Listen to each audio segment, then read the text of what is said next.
Hello. Yeah, yesterday I wasn't able to stream because my internet was just having issues, which I wanted to stream yesterday, but yeah, just internet wasn't doing that well. It's doing well today, which is why I'm here.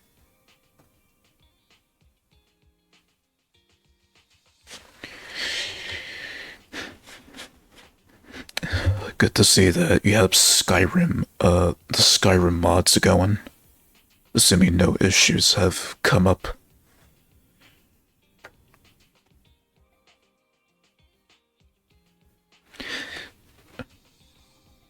I think you might have seen the last stream, but yeah.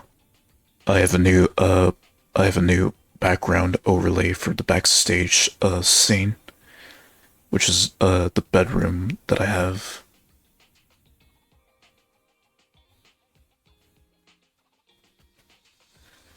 Just for once an actual setup of my streaming room. At least at least one here. If only I had one like this IRL. But yeah, I've talked about thinking of using this to do like my discussions of topics and stuff related to games and whatever. So I am definitely gonna use that in the future.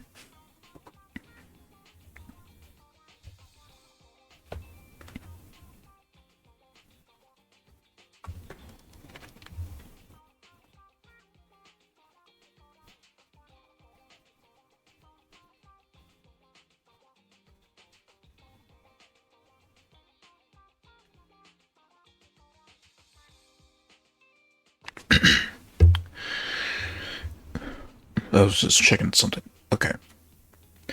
So, plan for today, just like in the last stream, doing another agent story. This time with Trigger, uh, the blonde blind sniper lady. Also, I've changed this to Ben because I figured, why not? A little bit of a switch besides Anby. Right, so last stream I've already completed Anby's story. Now Trigger's next. So go ahead and do that.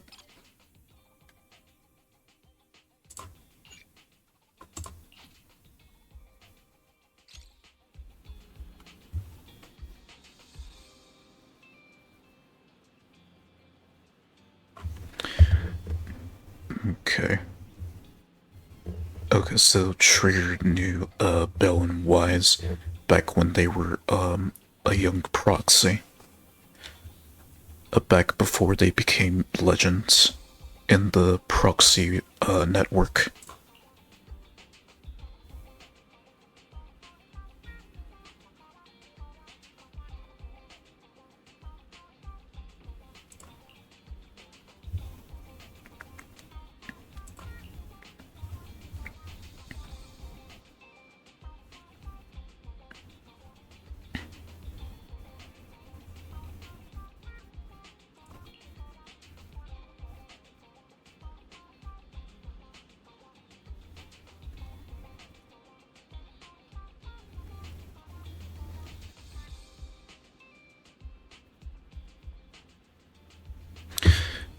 Right, because they had a mentor in the past, I guess teaching them about the hollows and stuff before they eventually became video store owners and as the legendary proxy Phaethon.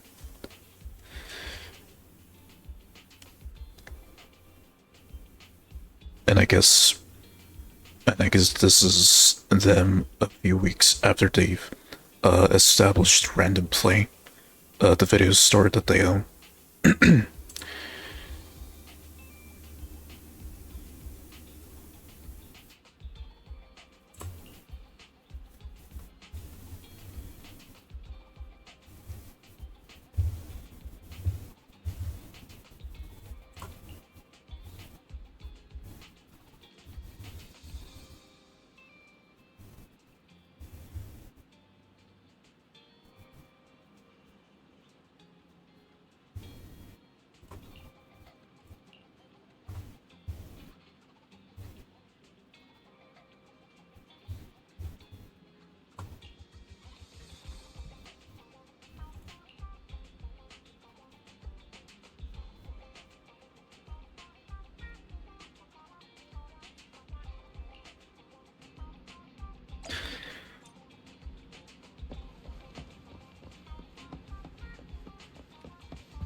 Right, so they right, so they've already established the place long ago.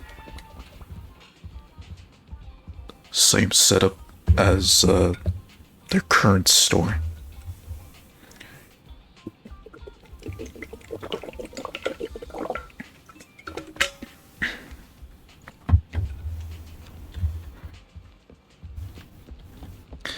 So I guess here they're just unpacking the last of their items before they've officially moved in. At least according to the beginning text. Also, hang on, I need to go. I need to go clear my throat.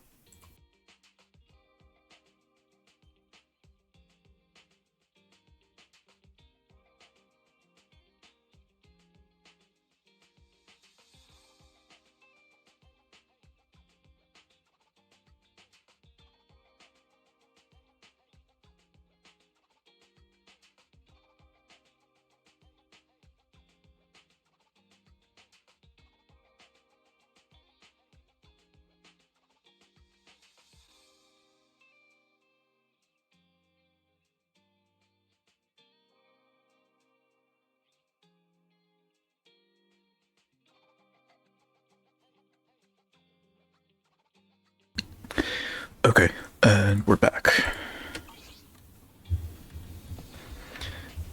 Okay, so here they're meeting Shepard for the first time.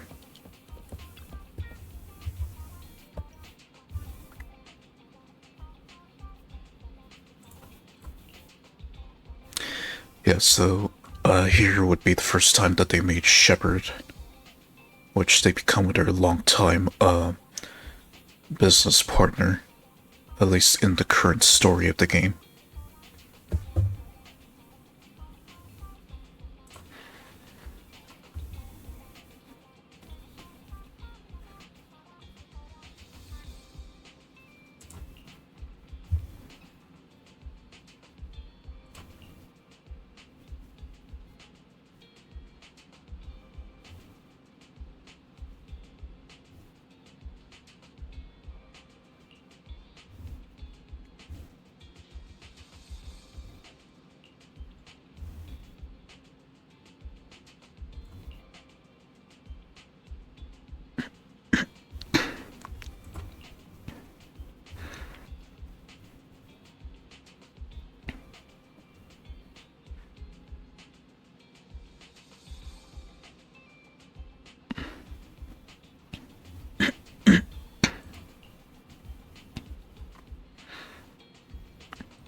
Our first assignment together is a missing person commission. There's no need for combat or venturing into any hollows, so it's completely safe. Honestly, I can't think of a better way to test your skills. Well, you say that, but then something unexpected happens and combat is needed.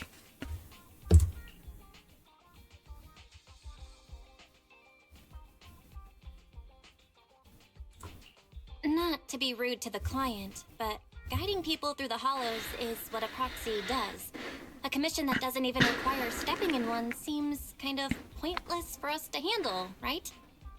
Don't get me wrong, I'm definitely not trying to pass this off on you. Your ability to navigate the hollow is unquestionable. That's what makes a proxy a proxy. But this role involves more than just that, and this commission is a perfect opportunity to demonstrate those other skills. Well, I mean, you're right about that, Shepard. To be honest, the client barely gave us anything to work with, just pieces of info. That's why this is a perfect chance to show off your skills in gathering intel, spotting details, and negotiating. All the makings of a top-tier proxy. Which they'll soon become, by the time you start the game's story. You've made your point. Guess we can't refuse now. Let's see the job.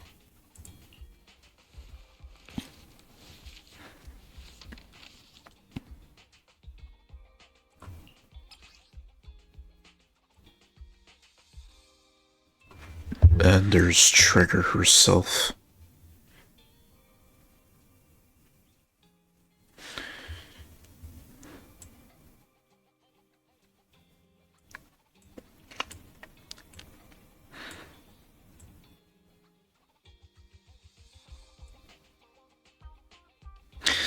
So I'm guessing the sadness coming from the fact that she's blind. But I guess we'll soon see that, ironically though, that's not the case, since she still has her 4 other senses intact. So it just makes you think, like, for someone who's blind but incredibly great with using a sniper and knowing exactly where to shoot, it makes you think, like, how are they capable of just no-scoping enemies at the right position when they can't see? The client has only provided us with these 3 clues. All we know is that the woman in the photo is your target. Just a photo. So even the client doesn't know her name, identity, or whereabouts? And what's the deal with the harmonica and the sheet music? That's the question. The client doesn't seem to have any more info, though it's possible they just don't want to share. But the client did mention if you get stuck, you should try playing the sheet music with the harmonica. Interesting. Well then, I'll leave this commission in your capable hands. Keep me in the loop if you make any breakthroughs. Just ping me on Knock Knock. Who's there? A single photo and a melody. Feels like chasing shadows. Belle, where do you think we should start? Or perhaps playing the harmonica would remind her of her hometown, or of her past life. Maybe we should start with Port Elpis. A woman with her eyes covered isn't exactly someone you see every day. Remember when we went to visit the sea? I'm pretty sure we spotted someone like that back then. Remember? I was in a bad mood that day, so you took me to the port to clear my head. We bought some fries, but you were so busy staring at that girl with her eyes covered, a seagull snatched them right out of your hand. Now, forget the fries. I mean, Wise has his priorities straight. Why do you sound mad? Now that I think about it, that woman did look a lot like the one in the photo. I was just a bit distracted. I didn't mean to stare. Next time I'll make sure to watch my fries more carefully. Or don't. Well, thanks to you, we've got a lead now. Let's head to the port and see what we can find. A bit of jealousy, Belle.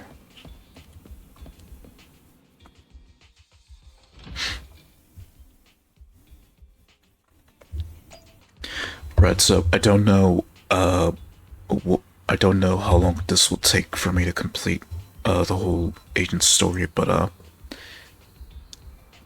at least I reserved, like, up to 3 hours to try to complete them all.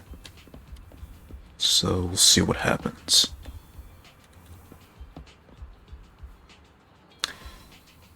Okay, that leads me to believe that they... Right, so they have the box here, so that leads me to believe that they just moved in, that day, in the story event.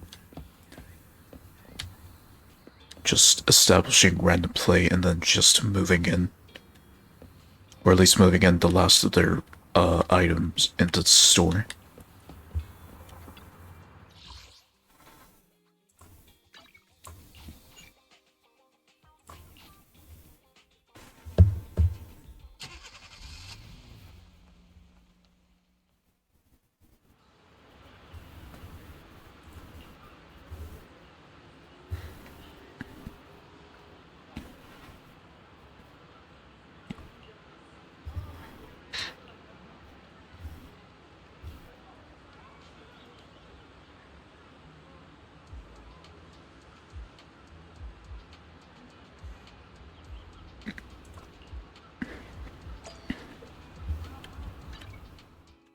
Headmaid Rena, at your service.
I mean, worst case scenario, they just have a lot of grease inside them, or they get too fat to fly.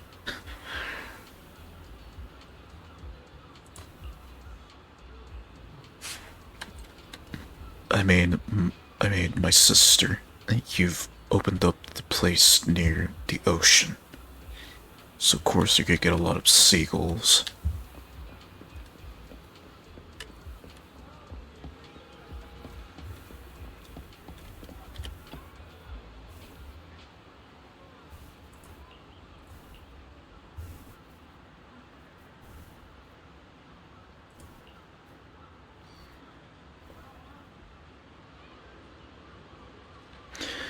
Or if I played that, or if I was playing that fishing event, I would have met this guy.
Yeah, given very little, so obviously they had to look for clues somewhere else, maybe.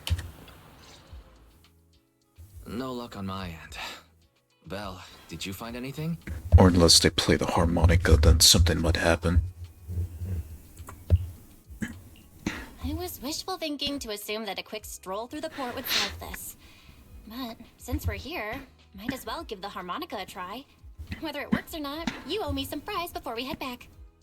I'll do whatever you say, but Belle, would you mind giving the harmonica a try instead?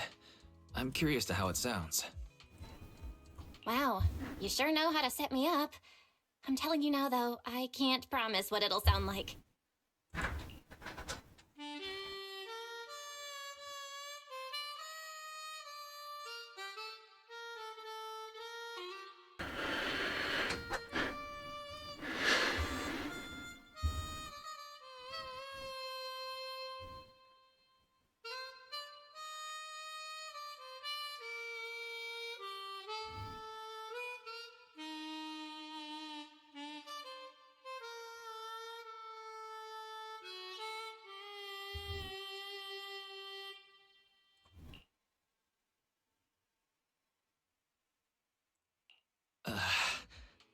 I put this?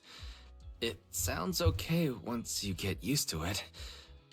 But nothing happened, so I guess we should just get some fries and head back. Excuse me.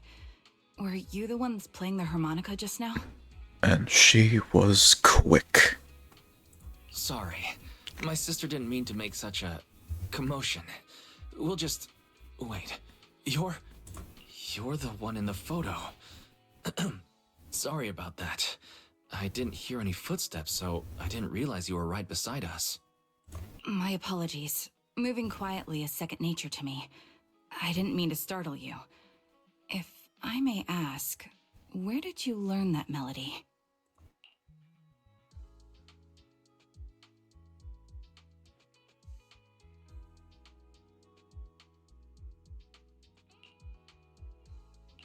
Well, the two of us are proxies, and this song was given to us by a client. We never thought it would actually help us find you. Our client is the one looking for you. Why don't we discuss the details somewhere else? I see. Please lead the way. I'd also like to meet this client of yours. Let's head back to the store. Okay, let's go check in with Shepard. Oh, I almost forgot. Your name is...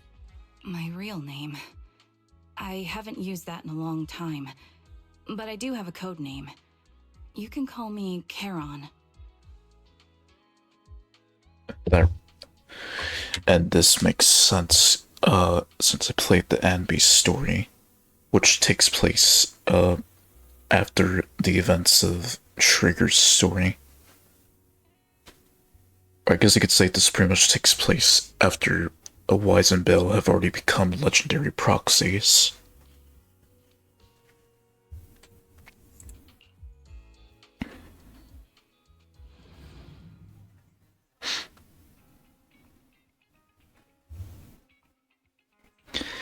Charon. The CH kinda would mislead you to say Sharon, since it makes sense. If it had a K, then that would make sense to call her Charon.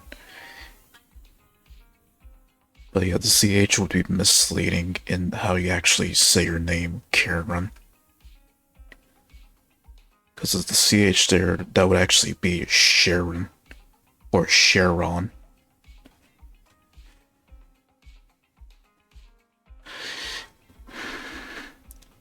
English is weird when you pronounce words differently than how they're actually spelled. English do be a weird language sometimes. Miss Charon, I just reached out to the information broker who posted the commission. He should be here shortly, and you'll be able to meet the client soon. Please take a seat on the couch. I'll get you something to drink. Thank you, but please, don't mind me. By the way, the second row from the top on your TV wall, third unit from the left, it has a connection issue. You might want to check it out when you have time. Let me see. You're right. How did you know? No wonder there's been some lag lately. I rely on my hearing. I lost most of my vision in an accident. I can just about make out the outlines of my surroundings. To move around like an average citizen, I've trained my other senses to be extremely sharp. Ah, okay, so she's not so she's not permanently blind, she just can only see in, like, shapes. So that's interesting. If she was completely blind, then she would see nothing, and she would only have to rely on her four senses to get by. Yep, that's interesting. I heard a faint buzzing sound. By moving around the room and noticing the change in sound, I was able to pinpoint the location of the faulty TV. Sorry. I hope my question didn't seem rude. No need to apologize. Vision isn't the only way to perceive the world. As proxies, you too should know that better than most. Anything that can be seen with your eyes can never be considered a secret.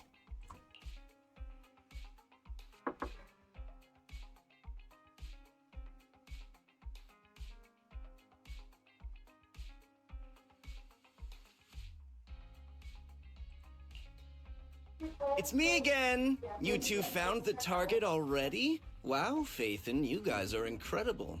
If you're always this fast, you could take on anything. So much, for secrecy. High efficiency? It's nothing really. By the way, didn't the client come with you? Karen here would like to meet them.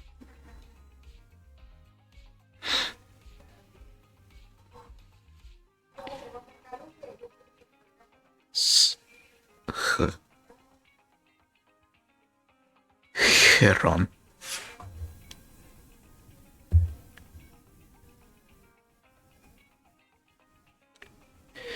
Yeah, I still think you're supposed to pronounce that as Sharon instead of Charon. But that's just me, since that's how you would actually pronounce that, as Sharon instead of Charon. If it were Charon, then a K would make sense here. Where to start? It's great that you were able to find the woman in the photo, but there's a new problem. I can't get in touch with the client anymore. There's been no reply from his Knock Knock account since yesterday. I brushed it off at first, but there's still no reply today. Just when I thought he might have skipped town, his account suddenly sent me a location, the edge of a hollow. Who sends something like that in normal circumstances? Based on what you've said, there's a good chance the client encountered some trouble involving the hollow. Still, it's too early to say for sure. Either way, I'll keep trying to reach the client. I hope he's alright. Let's stay in touch for now. We won't be wrapping up this commission for a while. Sorry, but I overheard your conversation. Could you share that location with me? If I investigate the hollow, I might pick up some clues. You're Miss Charon? No offense, but the hollow isn't somewhere just anyone can waltz into. Without a carrot or combat personnel, it's a death trap. You should wait. I mean, have you not noticed the way how she's dressed? I'm a soldier. I served with the Eridu Defense Force under the Chrysoberyl Division. Even after retiring, I've made countless trips into the hollow. You can trust in my combat skills. The heart rates of you and the two proxies here seem to have just spiked. Don't worry. My military days are far behind me. I have no current ties with them. So in other words, she's a retired veteran? Or just she became a mercenary? As for getting into the hollow, proxies, can I request your assistance? I don't know anyone else who could guide me. I'll pay the commission fee as best I can. If you don't want to be involved, that's fine. I'll think of something.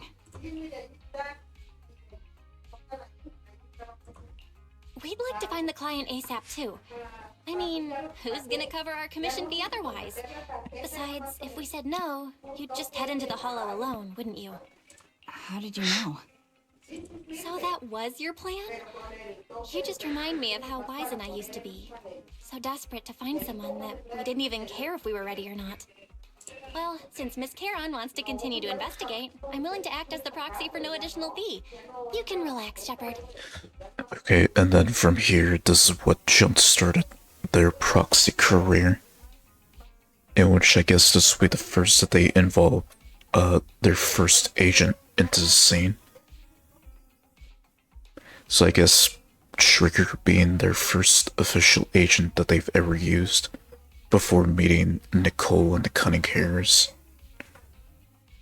Or essentially before they met Nicole, Billy, and Anby. I see. That works for me.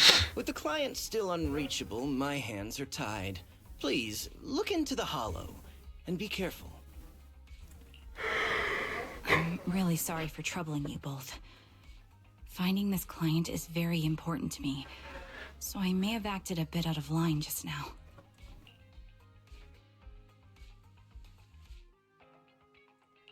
No worries. Seeing how determined you are to find the client, we couldn't just sit by and do nothing. Let's work together to find them.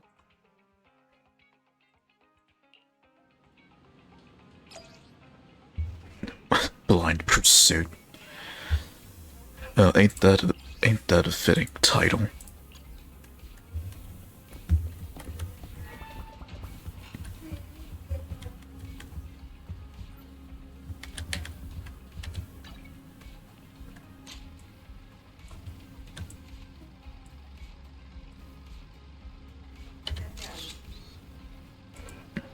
I am keeping that.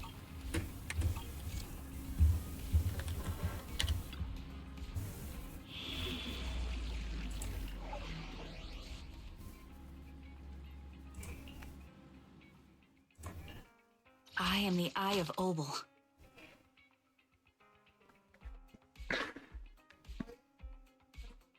Asset confirmed. Preparing to move out. Sure, why not? Okay, I need 3 agents. I've got your back. Right, she's already electric. Let's go with a stun character. Oh no, she is stun. So, a support character. 2. Yes, all accounted for. Might not be much, but it might be something.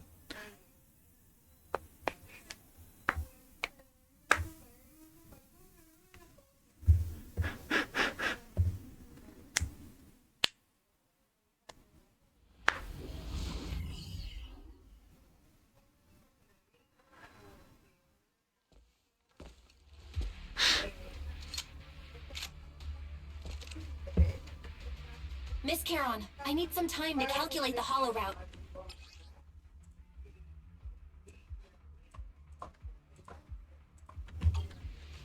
Here. Leave this to me, Proxy. Actually, I've been to this hollow before for reasons. I still remember the way forward clear as day.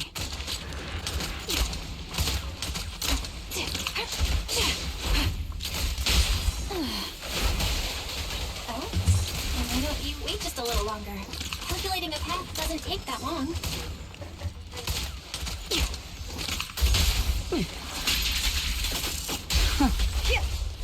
It'd be more efficient to retrace a path I've already walked. Please come with me, Proxy. I'll take point. Target locked. Time to pin them down.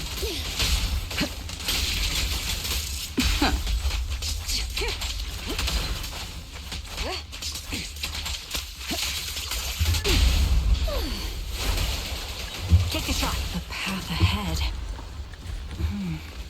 It should be right around here. I wasn't here too long ago.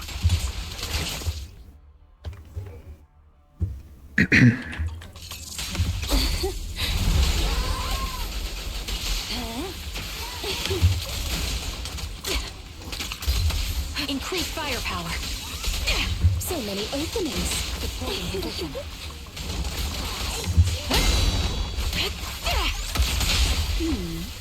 Can you see me? Hit the core.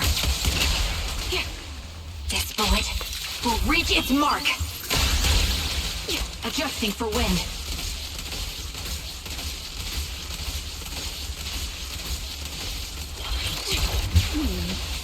Don't be afraid.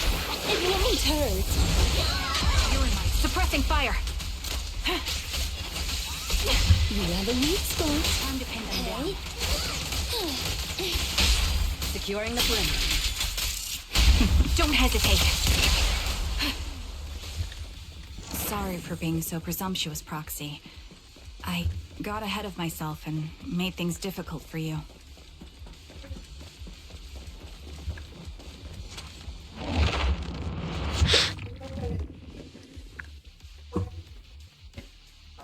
By the way, Miss Charon, how are you so fluid when you move and fight?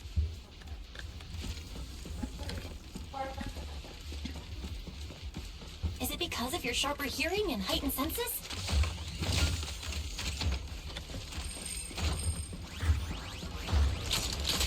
That's one part of it. In fact, my eyes gain some unique abilities as they change.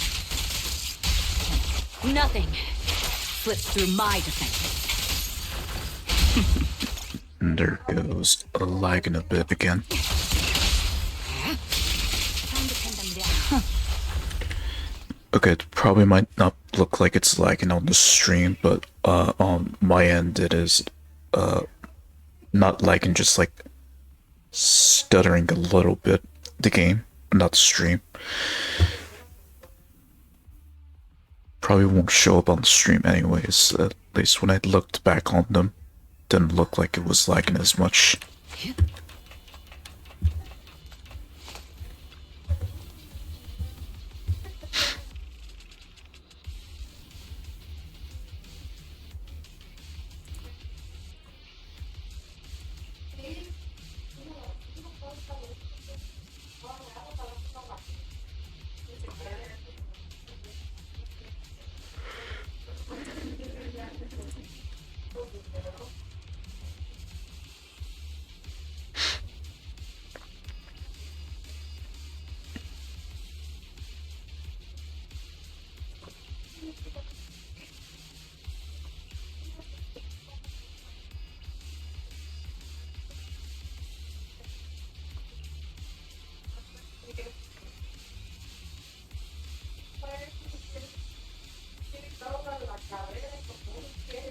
What could have happened?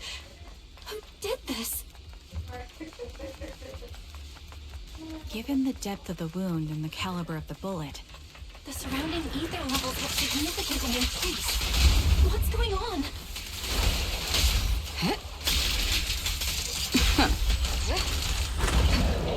Neutral. Hold on. Let me find what's causing the ether level increase. Up ahead, there are multiple devices leaking ether non-stop. You can activate.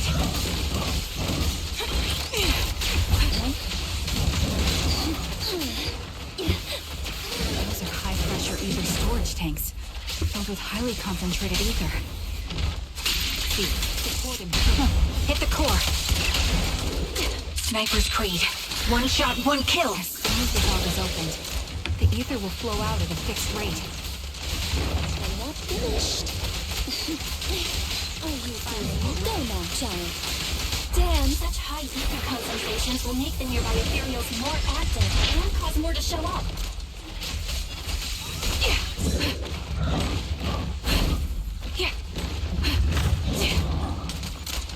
Charon, it'll be dangerous if we keep moving forward. I'll take over now. Understood. These storage tanks are high-risk items manufactured by military-industrial companies. They're rare, even on the black market. Yeah, I do not like it when I'm attacking in close quarters. The worst thing that a game can do to you. Storage tanks appearing in the hollow is a clear sign that our opposition has malicious intentions.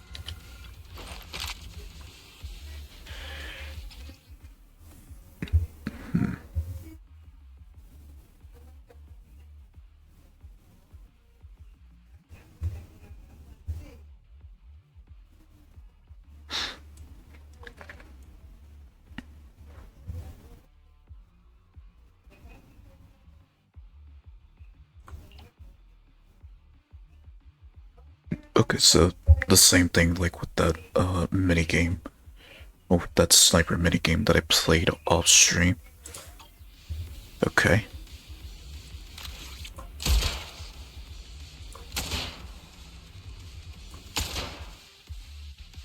All high-pressure ether tanks have been disabled. We can keep moving. Okay. So that's what I needed to do. Wait, Charon. I'm detecting 4 life forms up ahead. Let's go take a look.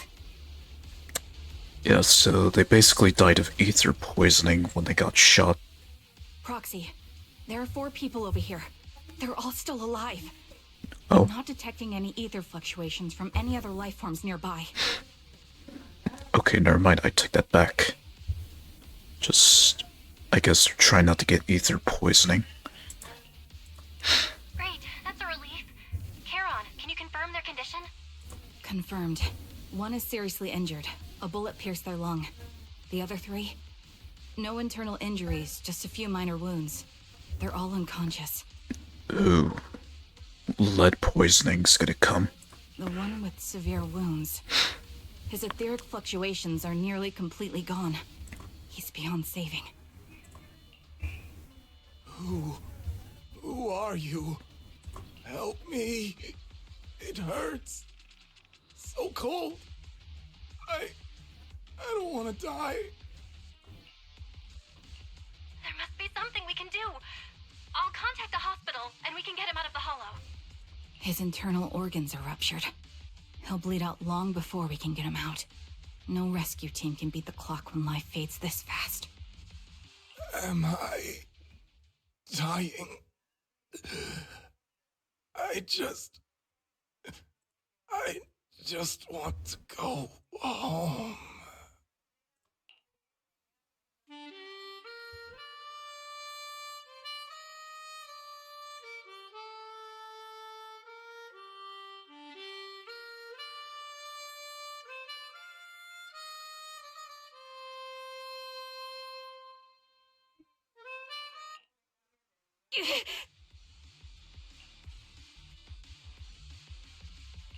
Karen, are you okay?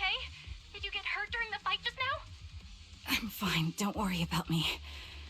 As I mentioned before, these eyes of mine have their uses, but they bring just as much inconvenience. The rejection reaction you saw just now is one of them. Staring into death. It's not something I handle well. My head. Where am I? Who are you people? I remember now. There was a madman, a lunatic who tied me up and dragged me into the hollow. You're not. I'm not the lunatic you're talking about. Can you stand? There are 2 more unconscious survivors here. If you can, help us carry one of them. Let's get out of here together.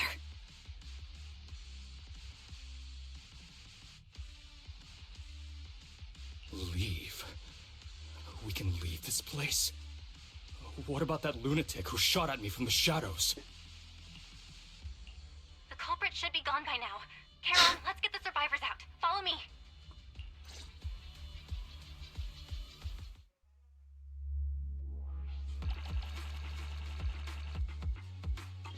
Right, so that completes the combat part of the commission. What about the rest of it?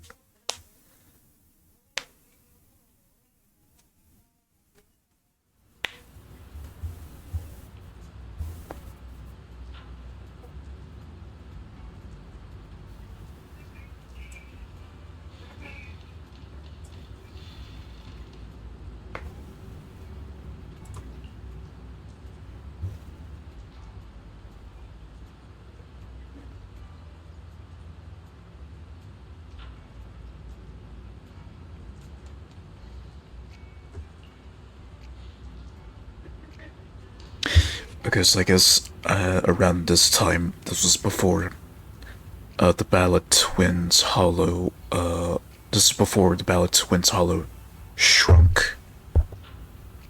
So I guess the towers were still covered during this time, before the story of the game began.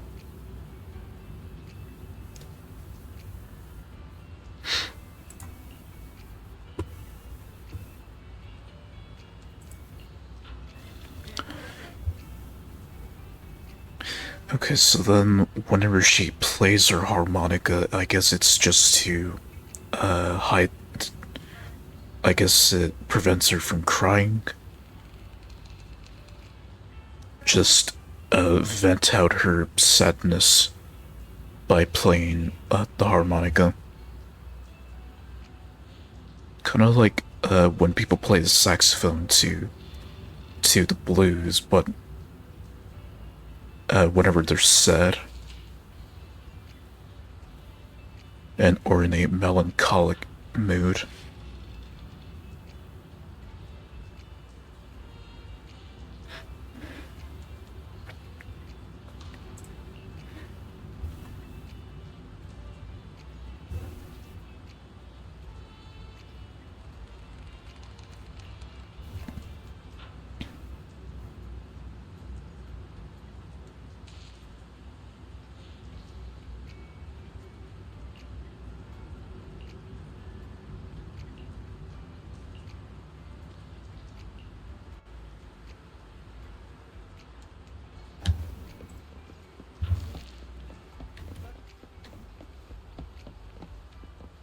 Hang on. Okay, no, unless... I guess it's just the same when I first unlocked this place.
Okay, so makeshift medical facility.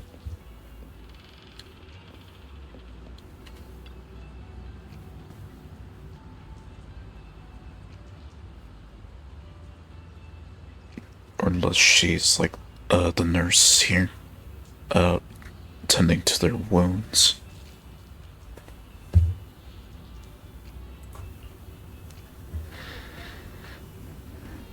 Well, in this case, she's having trouble just breathing normally.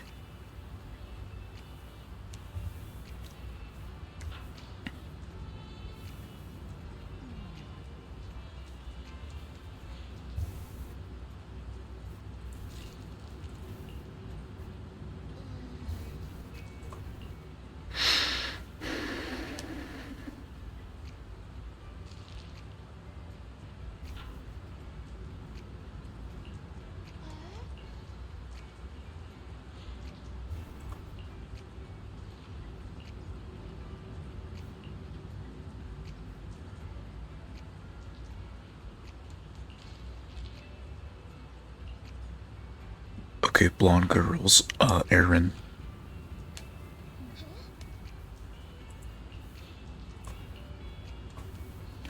And she's Zoe, the blue-haired chick.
Oh, that was it.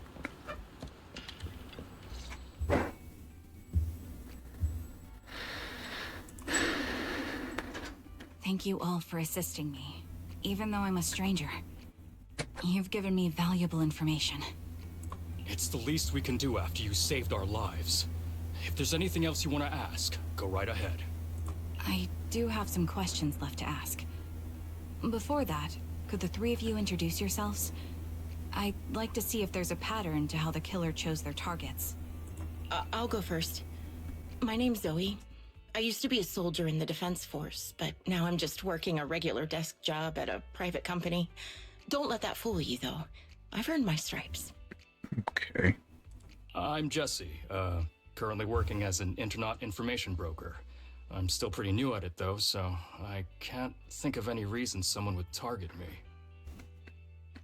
Okay, so that would make Shepard have a lot more experience. My turn? I'm Erin. I was also in the Defense Force, but now I'm unemployed. Actually, I have a question for you all. Did you see my friend when you were in the Hollow? She's about my height, with shoulder-length blonde hair and a mole under her eye. We were kidnapped together, but I can't find her anywhere now. If I recall correctly, we didn't come across anyone like that in the Hollow, among both the survivors or the bodies. It's all right. I'll keep looking. I hope she's okay. We were always inseparable. We even planned to visit Scott Outpost together for Remembrance Day. I never thought something like this would happen. Okay, so I guessing it's like a Defense Force issue going on, like a salty soldier that wanted to get revenge. Something like that, considering that there's like a divide in the game's Defense Force, where it's basically divided between two factions or something. Remembrance Day? What's it about? As the name suggests, it's a day organized by the Defense Force for the families of deceased soldiers and veterans. People gather to mourn their loved ones who died in the fall of the old capital and find comfort in each other's company. So basically, like Memorial Day, or this game's version of Memorial Day. I didn't know the Defense Force did that. Huh. Maybe I should go check it out. If I can't find her anywhere else, I'll head to Remembrance Day alone. Maybe she'll show up there. Was your missing friend also a member of the Defense Force? Seems to be like the common theme there. Yes, she and I were in the same squad. Obsidian Division's Cartis squad.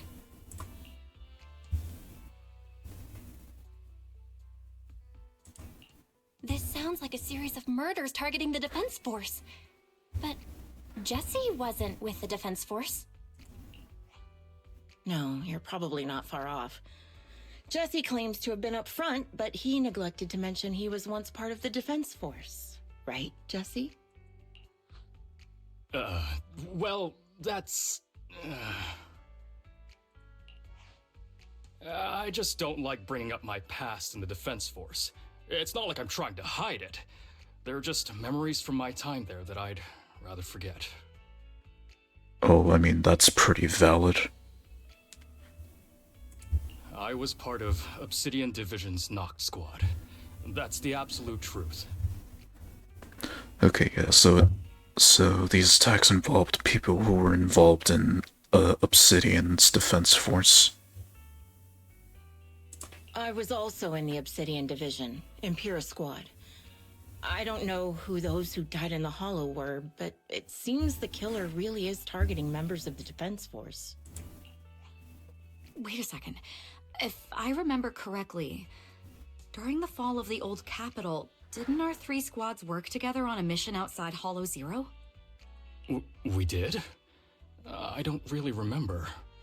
I have a vague memory of it, but there were so many people on the mission, I don't remember your faces. Thank you all for the information. I'm starting to see a pattern in the killer's choice of targets. But there's something else I need to ask. I came to this hollow because someone I'm searching for sent me its location. And that person was likely being held by the killer as well. Did you happen to see anyone else?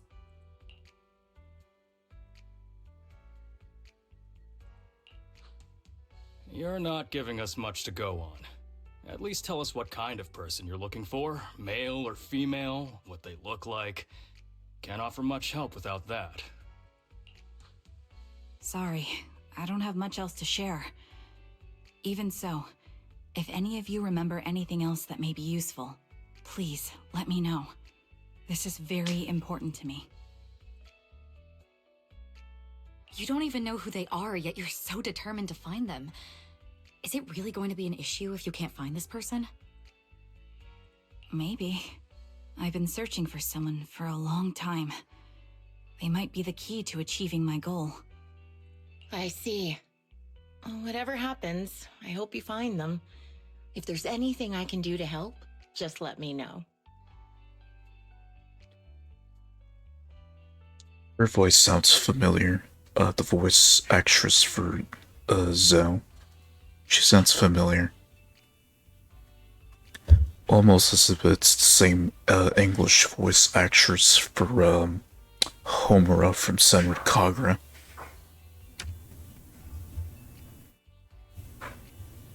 Thank you. But please, prioritize your own safety.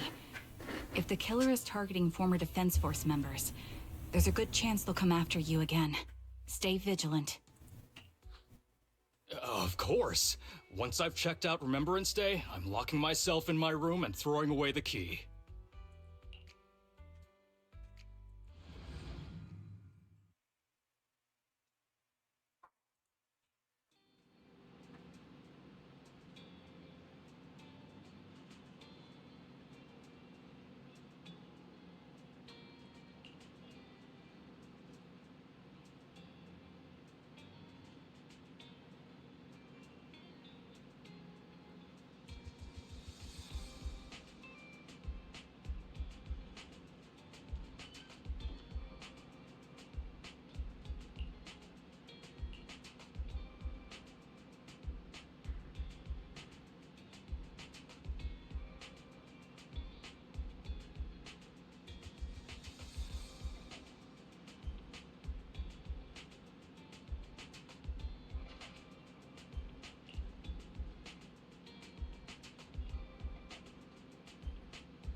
Phaethon, you've already been to the Hollow and made it back safely?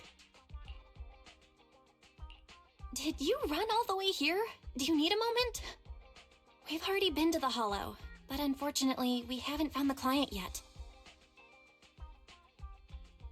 I'm fine. Did you find any clues there?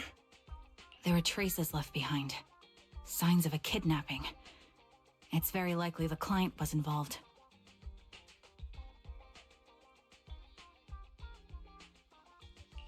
Yeah, it seems the client was kidnapped, brought to the Hollow, and later moved again. We're still looking for clues. But why did you rush over to the store? Did you find anything? Well, just take a look for yourself.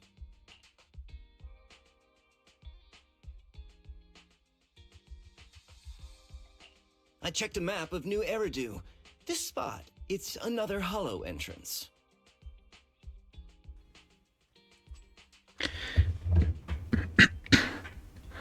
I'm thinking that the client is the killer. that's responding to Shepard on knock knock. That's what I'm thinking right now, that the client's actually the killer. How else would Shepard be getting the information just all of a sudden?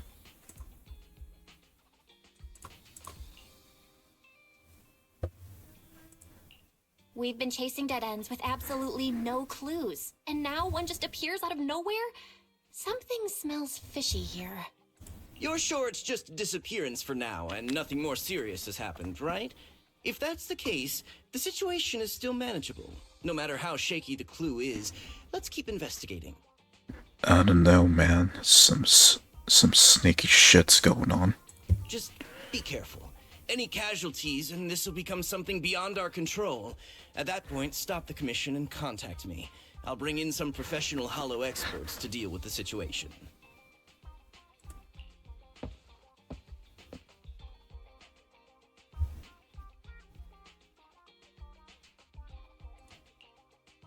Thank you for not revealing what really happened to that information broker.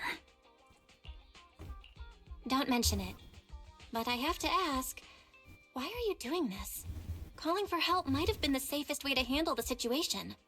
The killer is a sniper who has no qualms about taking lives. Judging by the victim's injuries, it's clear they know how to deal a fatal blow and how to inflict pain without causing death. Most holo raiders lack experience dealing with snipers. If they encounter the killer, it's likely to end in a difficult fight, or worse, casualties. And besides, asking for help from others would only delay the search. The client is at risk right now, so I think we should follow the clues and enter the holo as soon as possible to ensure their safety. I helped you keep this from Shepard, but I have to admit, it's just too dangerous. What if this lead is a trap? Who even knows who's really behind the client's messages anymore? Yeah, that's the thing. With like the sudden message from the client, it makes you think. I understand, I really do. But what if we're late and something happens to the client? Why is the client so important to you, Charon? Would you be willing to tell us? Are you so set on finding them because they're connected to the person you've been looking for? Spot on as always, Wise. The client's true identity might be the very person I've been looking for. And if not, they most certainly have some vital information. Is that so? So I guess we're piecing it all together here. Since leaving the military, I've spent years searching for my missing teammates. They were more than just comrades who trusted me with their lives. To me, someone raised as an orphan, they were family.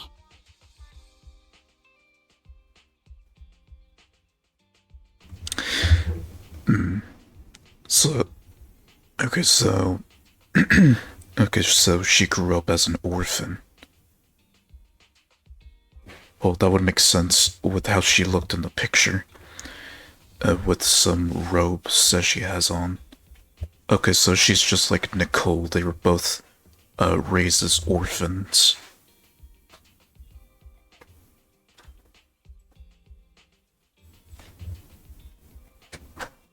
I've scoured countless hollows in every corner of New Eridu to find them, but I've never found a single lead. Until I met you and heard that melody on the harmonica. Alright, give me a moment, I'll be back.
Okay, and we continue. It's called Homecoming. My squad leader composed it. Only our squad knew it. And yet that client of yours not only knows the song, but also gave you the sheet music. Perhaps one of your squad mates in question betrayed you. And that's why they turned into a bloodlust, terrorist. Please, Proxy. This client is the only lead I have left. I'm certain my teammates are still alive. If this trail goes cold, I don't know when I'll get another chance to reunite with them.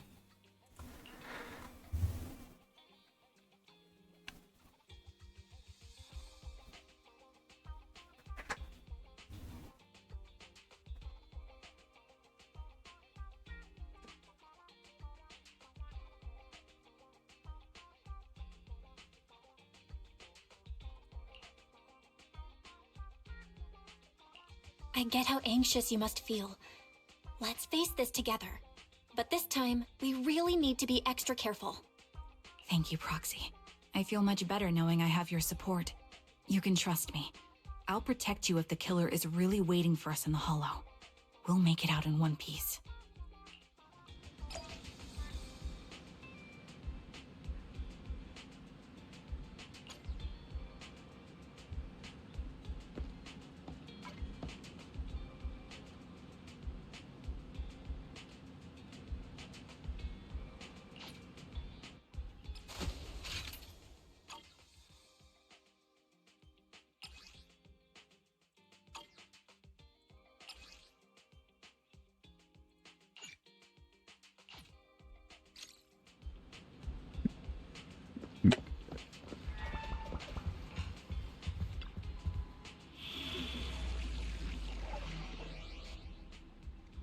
Invitation to kill. I've got your back. Asset confirmed. Preparing to move out. Handmaid Rena, at your service.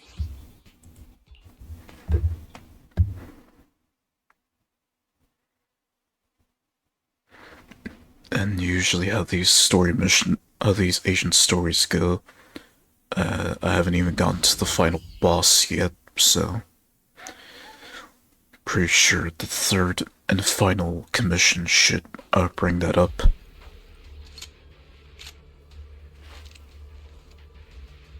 Looks like there's something here. Is this a communicator?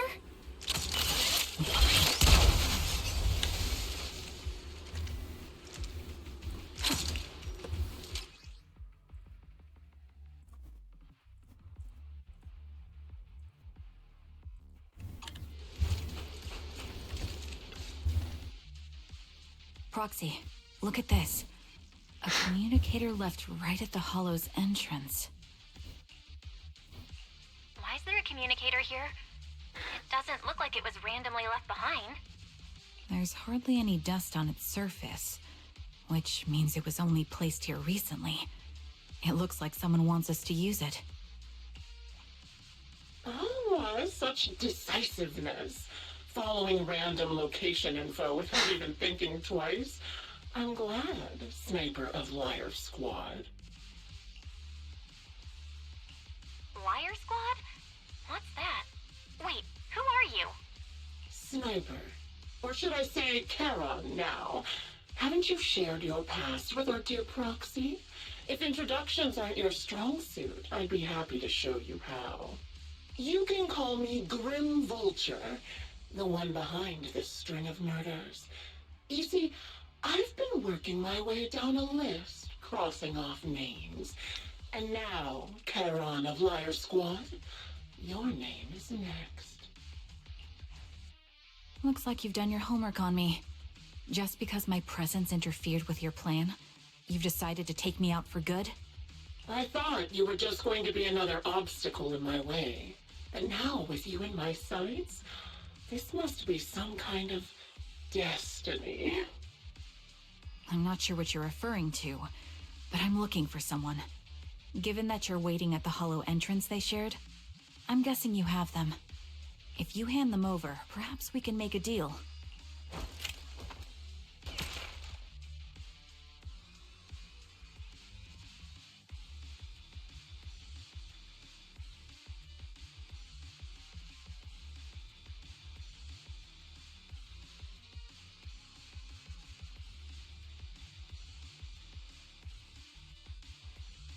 Wait, hold on.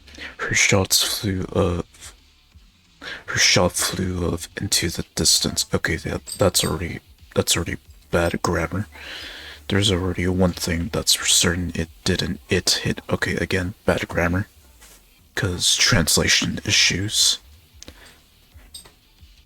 Yeah, a lot of these games from China or just anywhere from Asia, there's always going to be some grammar issues.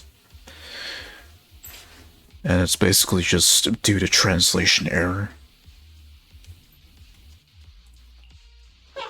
So your version of making a deal is stalling for time to locate me and lining up your shot? Can't say I'm surprised. After all, that's exactly what I plan to do too. You seem to have rather unique eyes, but you'll never get the chance to hit me. After all, no one's better at counter-sniping than me. Seems talking won't resolve this, but I'm not averse to using force. Now that's the spirit! If you're looking for someone, why not search the hollow for clues? Providing you can survive both my attacks and those of the ethereals, of course. Oh, and I've prepared a little gift for all your trouble. I hope you still have that determined look on your face after seeing it. Either a bomb or a tranquilizer dart.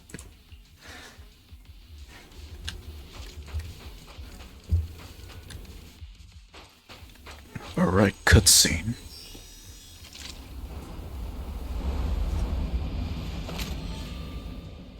Watch out for Grim Vulture taking shots from afar. Is there nothing we can do? Suppressing fire!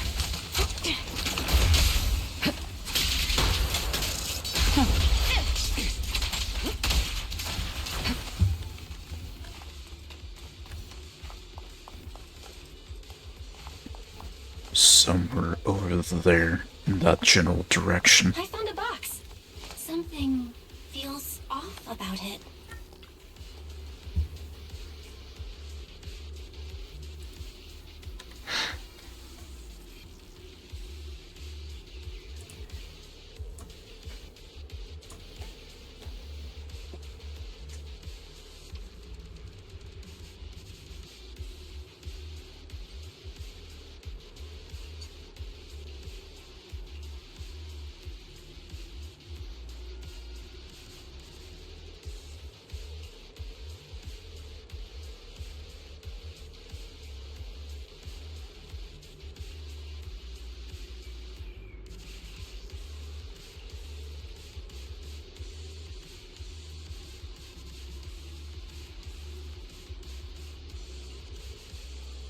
You still remember what's inside the box, right?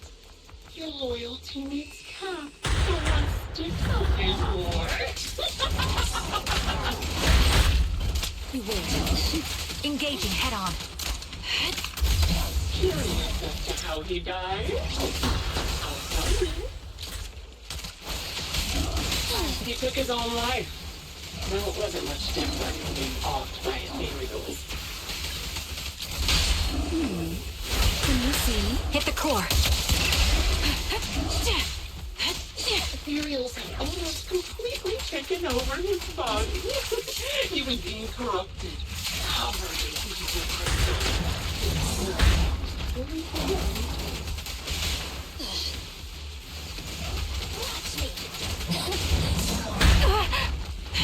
He didn't want to become evil, so he raised the cannon he was always so proud of, with just one last shell inside. Can you see? Just finishing the jump.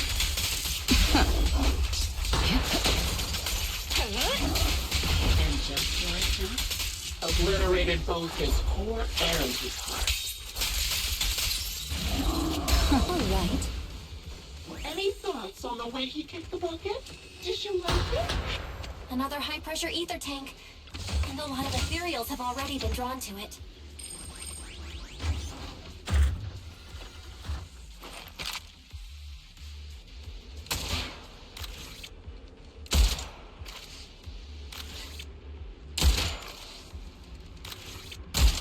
Yeah, good thing I played that minigame We did it, before I Foxy. did this. Let's keep moving. Yeah, good thing I played that sniper elite I want to minigame catch before I that did murderer this. as soon as possible. Wind speeding.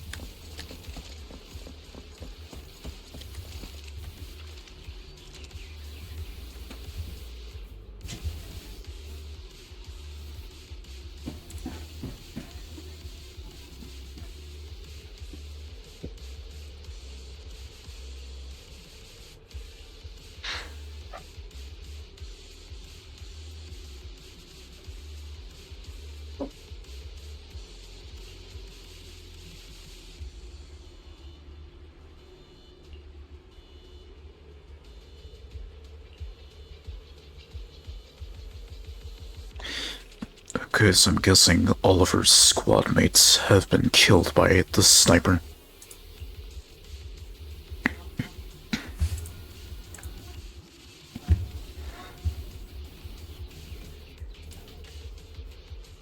Acheron's favorite gloves. It wasn't easy getting my hands on them. As expected of such a famous, beautiful commander, even her gloves are stylish. Dance, dance! Pretty. Yeah. That's her hand for me. Don't you think that's a shame, little sniper?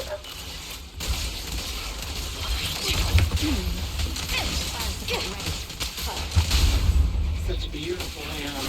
It can no longer be. Muriel's gnawed off her arms, and part of her leg as well.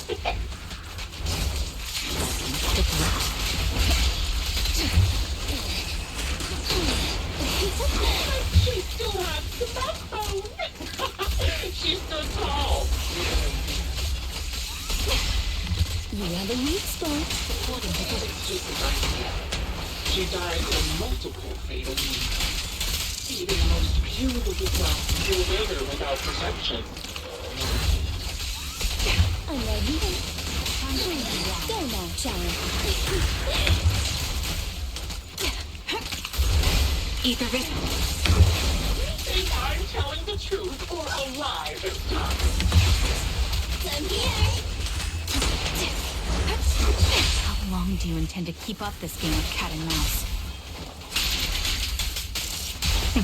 Nothing slips through my defense. I'll be coming to your hideout soon. Wipe that smile off your face and wait. Wait and see what I'm going to do. Increase firepower. Sniper's queen. One shot, one kill. Good play. Good reaction. Hurry up, guys. I've got one final surprise location for you.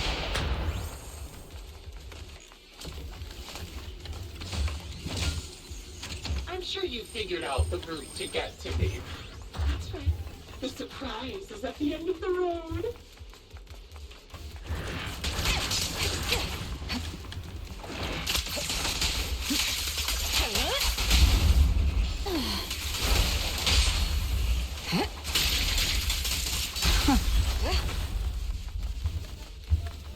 Okay, last crate.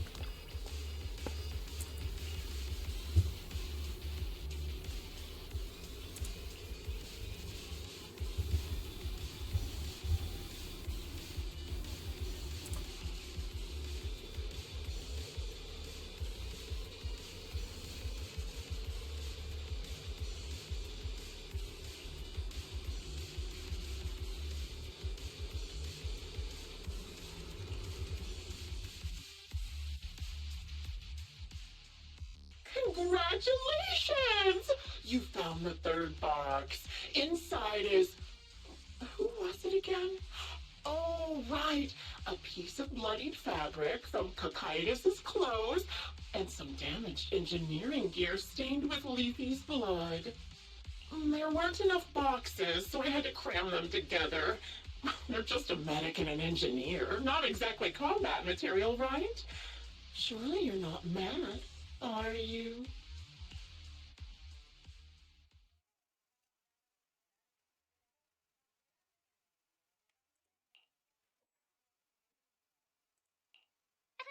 insanity! Using her squad mates, her family to mentally torture her? That's vile. How much longer are you planning on doing this? Oh dear, did I go too far? My sincerest apologies. It's just watching you plunge headfirst into my trap was so entertaining. I may have gotten a bit carried away, you know? Relax. The person you're looking for isn't here, and those are just fakes. I didn't actually take them from her comrades. Her comrades are long since corpses in the hollow, after all. How could I possibly have gotten hold of their clothes?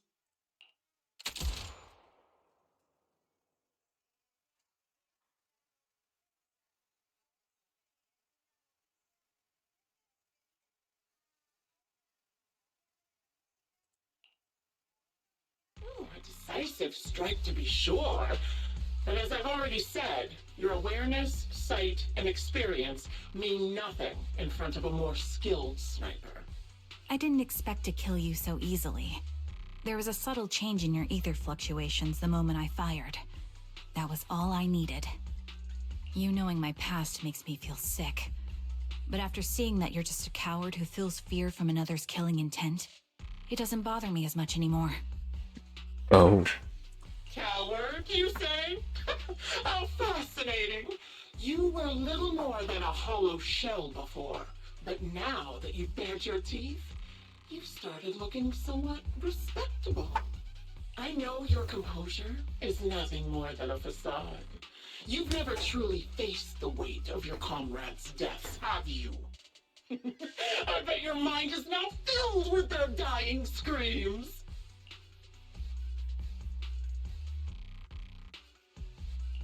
Karen and I both believe her squad is still alive. You can drop the act. Why are you so fixated on Karen? Just because she used to be in the defense force? She has nothing to do with your target. Nothing to do with it? Then why don't you go ask her about it? What surprises me more is you actually believe her teammates are still alive. Don't tell me she dragged you into all this danger without telling you anything. Shut up. If she won't tell you, I will.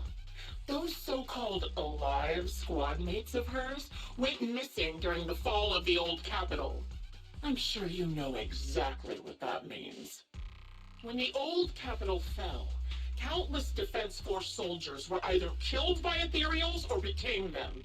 The surviving soldiers, struggling to defend themselves, never had the opportunity to carry their comrades' bodies out of Hollow Zero. Obviously, her squad mates, the members of Liar Squad, were among the dead. But since their bodies were never found, she insists they're still alive, even going as far as to deceive her own proxy. It's laughable. So a bit in denial. So that's how Trigger feels right now. She feels a bit in denial. I didn't lie to the proxy. They're alive. I have proof. Someone like you could never understand. I could never understand? Huh. You think it's hard to understand your childish thought process? If you really have solid proof, why not tell me? Come on, let's hear it! My eyes. I lost nearly 90% of my vision during the fall of the old capital. But in return, I gained the ability to see what others can't. Every second of every day for years, I've seen my squad mates. Not as fleeting shadows, but vivid and lifelike. They've never disappeared. They're alive, waiting for me to find them. Why else would I have been given these eyes? That's your proof? Did you hear that? Proxy hiding in the bamboo. She spent years chasing after people who couldn't possibly exist, all because of some ghostly visions. You'd rather believe those visions of your teammates are real-time projections than accept that they're dead. What if I told you the way I described their deaths before was the absolute truth? Will you finally face reality? Or will you keep fooling yourself, believing in ghosts? I guess you'll keep deceiving yourself, because that's how you survive. I'm not lying to myself. I really want to find your squad mates who have been missing for years and were officially declared dead? You couldn't protect them when the old capital fell, and now you're just making up stories to fool yourself.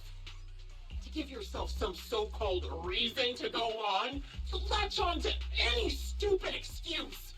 You're just a selfish, naive coward who did nothing and couldn't do anything when your comrades were dying!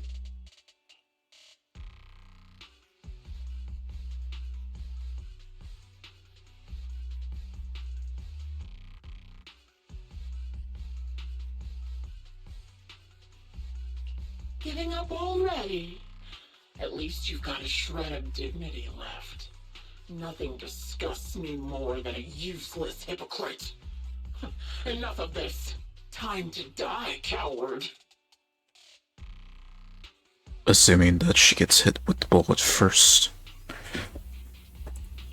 Charon is not a coward. Someone who'd enter perilous hollows just to find what they seek. Someone who'd play music to console a dying soul, despite the pain in their eyes, is anything but a coward. At the very least, she's far braver than a criminal like you, who hides in the shadows, enjoys torturing others, and is constantly in fear of being caught. Proxy, Your proxy sure has a way with words. I won't waste any more of my breath. Just die already.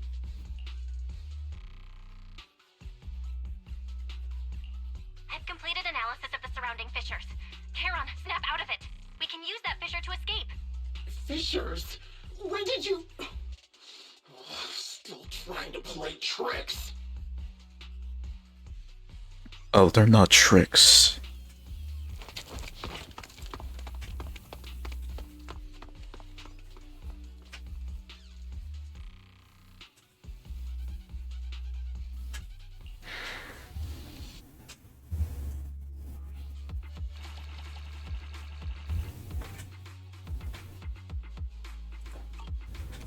Okay, 60 polychrome, not too bad. So that's already 120 polychrome collected today.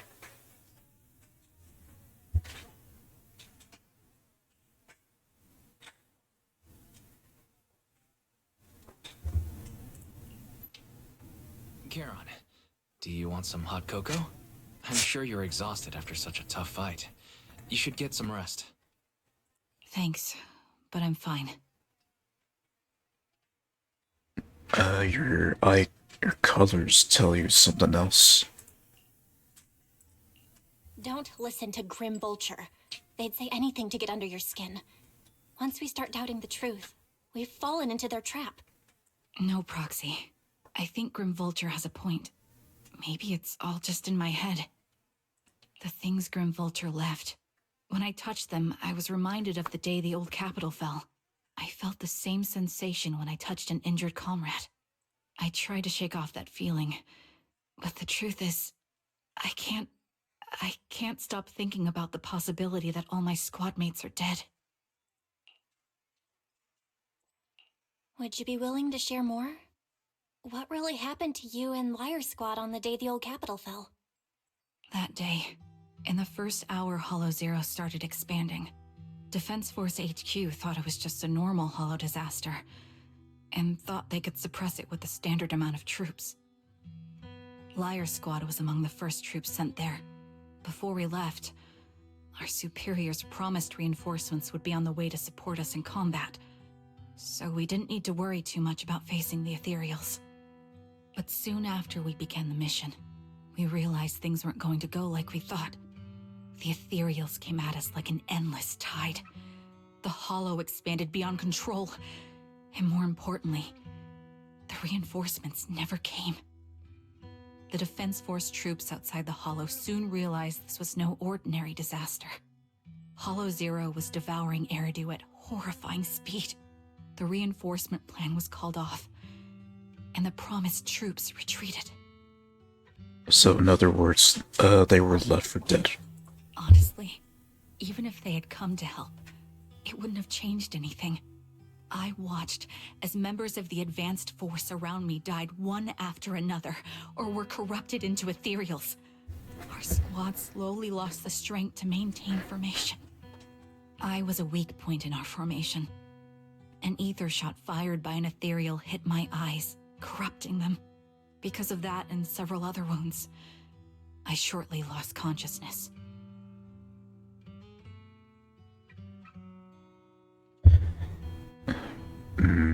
So, the cancer of the eye, yes.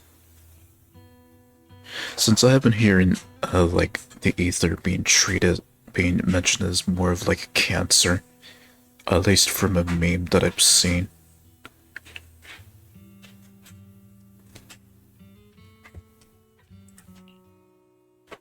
I'm not sure how long I was out, but just before losing my vision, I briefly regained consciousness. The last thing my eyes saw was my squad mate standing in front of me, looking back.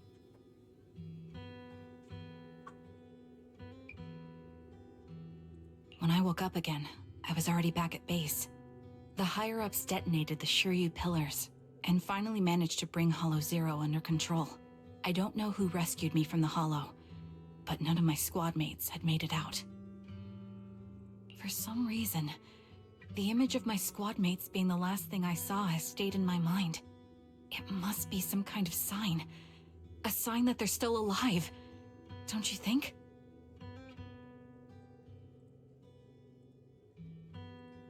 They must have continued fighting after I fell unconscious, eventually getting lost in some hollow and losing contact with the main force, left to wander between the various hollows of New Eridu. That must have been what happened, right? The defense force, civilians, no one believes me. So I decided to find them myself. The reason behind these eyes, it's got to be to guide me to finding them still alive. Am I wrong, Proxy? Are these eyes pointless? I knew that's what you thought. Interpreting what my eyes see as proof my squad mates are still alive is just wishful thinking. Okay, so she's also aware of that. But if they're really gone, why would I have been given these eyes, which bring nothing but pain? If they're truly no longer alive, how can I apologize to them in person? Tell them I'm sorry. Sorry for being so weak. Sorry that I failed to protect them. Their faces are all so blurry. I can't see their expressions. I can't even bear to look at them. If their final look at me was filled with resentment and disappointment, I wouldn't know how to handle it.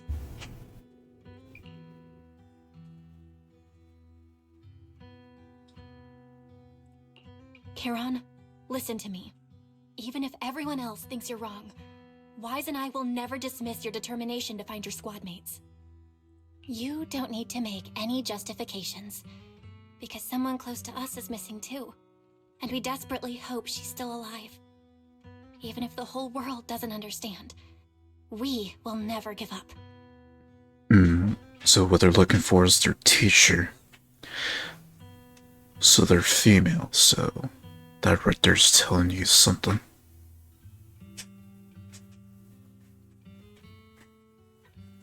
Could their teacher be like one of the Void Hunters, that led the first, or that created the foundation for hollow exploration among Miyabi, since she was also part of the Void Hunters. But of course, they probably existed long before Miyabi joined them.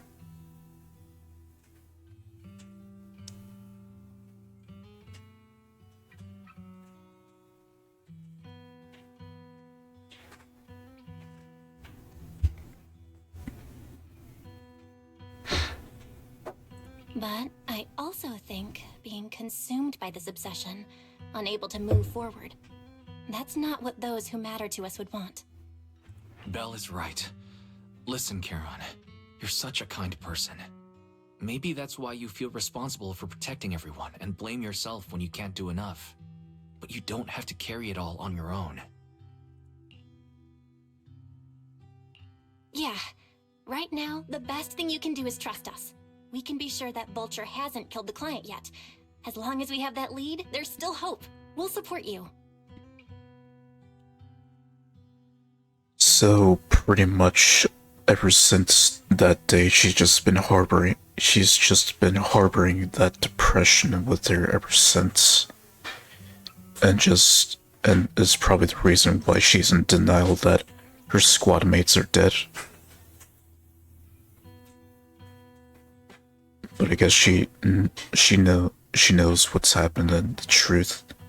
She just doesn't want to accept that fact, which is why she's in denial of it.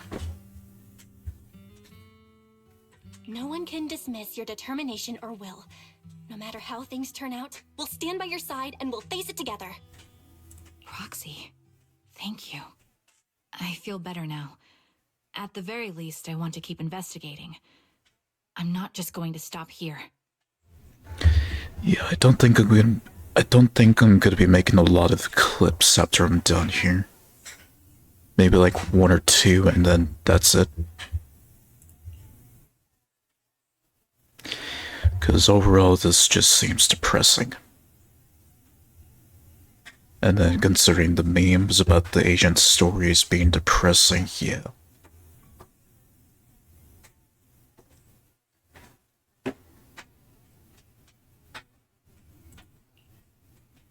Sorry to disturb you at this hour. Did you go investigate that new holo? How's it going? Oh, never mind. The client just shared a new location with me on Knock Knock. They're pretty eager, huh? Which holo is it this time? No, it's not a holo. If I'm reading this right, this location is Scott Outpost. Scott Outpost? Isn't that managed by the Defense Force and White Star Institute? What's Grim Vulture up to? It's Remembrance Day. Don't you recall what Aaron said before? They're holding an event right now, and the place will be open to the public. So, in other words, a lot of targets or a lot of people at stake of being killed.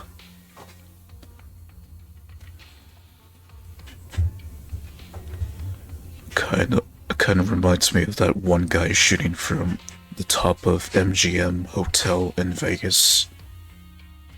I guess too soon?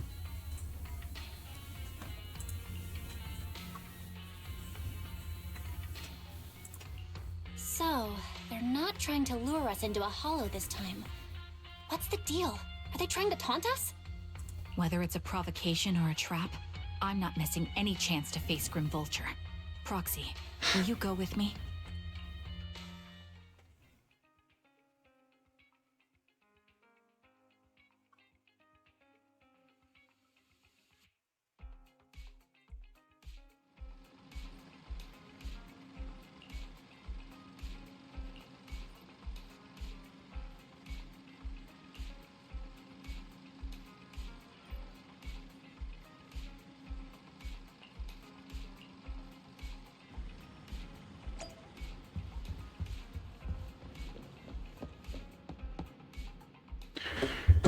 Yeah, I can.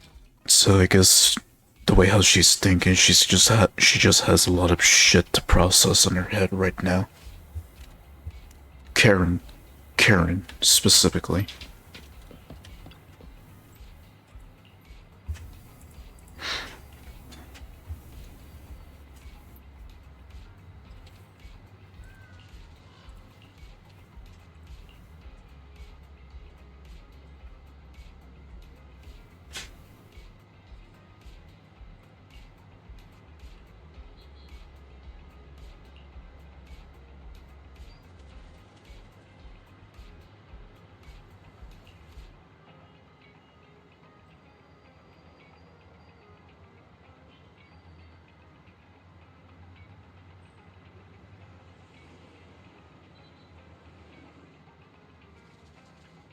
In the business, we call this foreshadowing, as Count Dankula would say.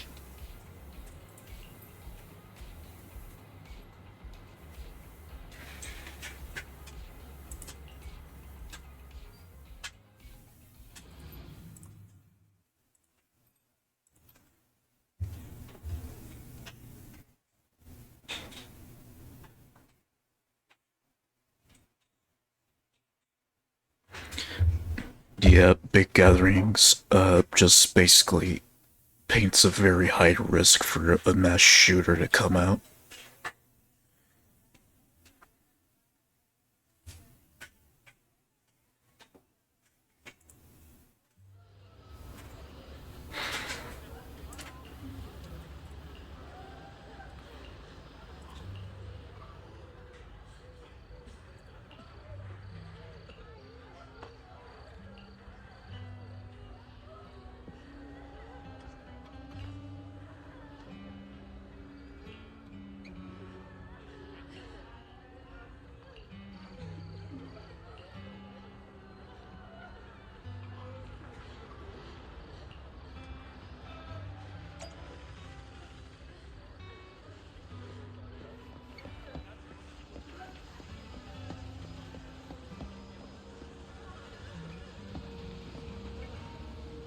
And there's Roland himself.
Really hitting the hard questions there.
I'm sorry for being mean to you before.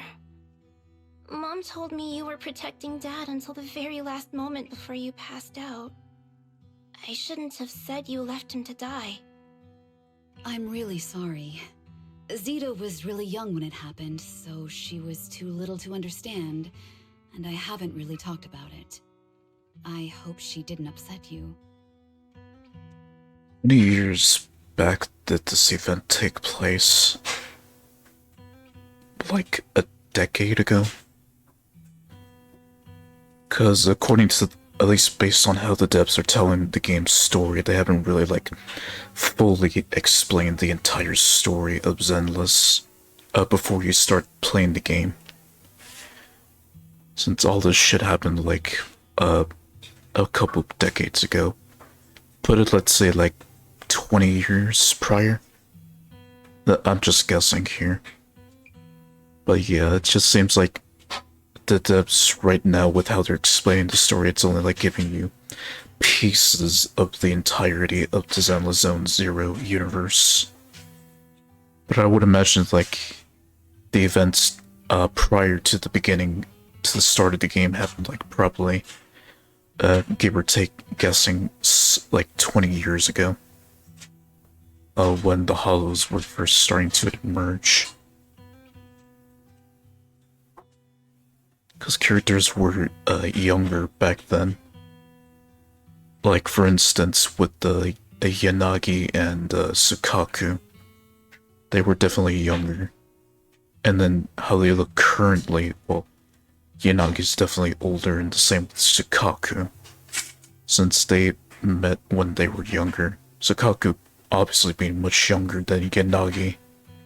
Who I would imagine she was probably like in her 20s or something.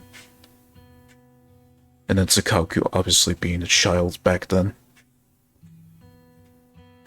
Before they both joined hand.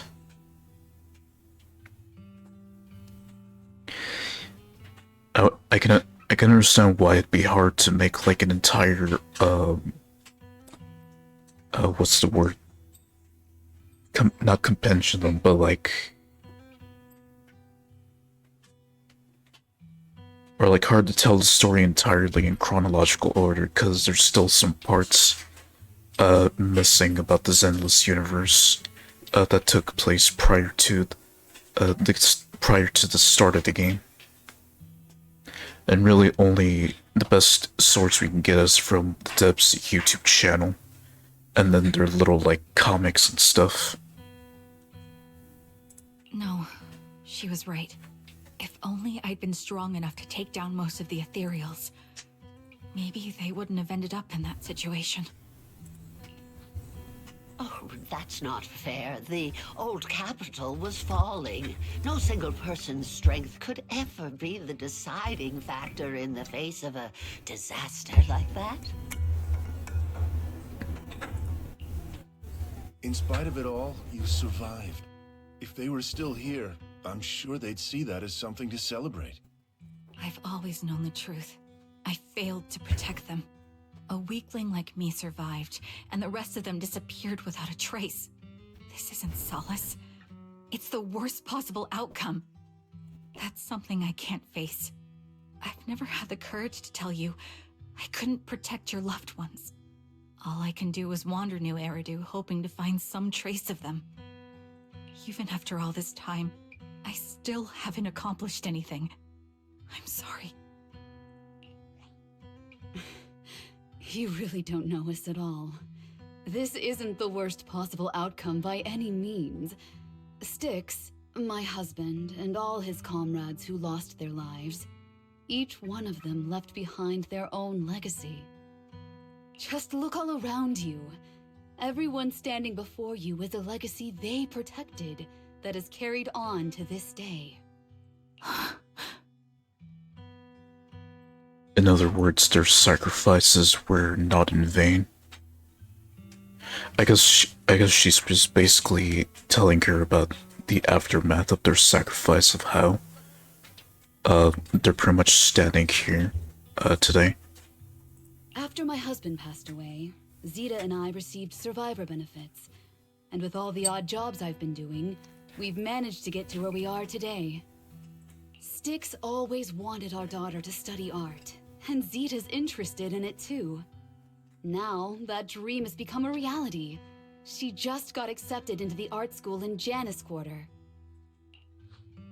Mom and I have our tough days, but I often think of Dad's cheerful laughter, and that memory gives me the strength to keep pushing through. One day, it'll all pay off, just like it has now. Thank you for always being by my husband's side, even at the very end. Well, I suppose you must have heard about my condition from my son? Ethel, Cocytus used to tell me about you. He often took leave or skipped work to earn extra money by part-timing, or to care for you when you were sick in bed. Yes, that's true, but I bet he never told you my illness became so bad that I needed major surgery, and he worked his tail off to raise the money. Who would have thought he would pass before me?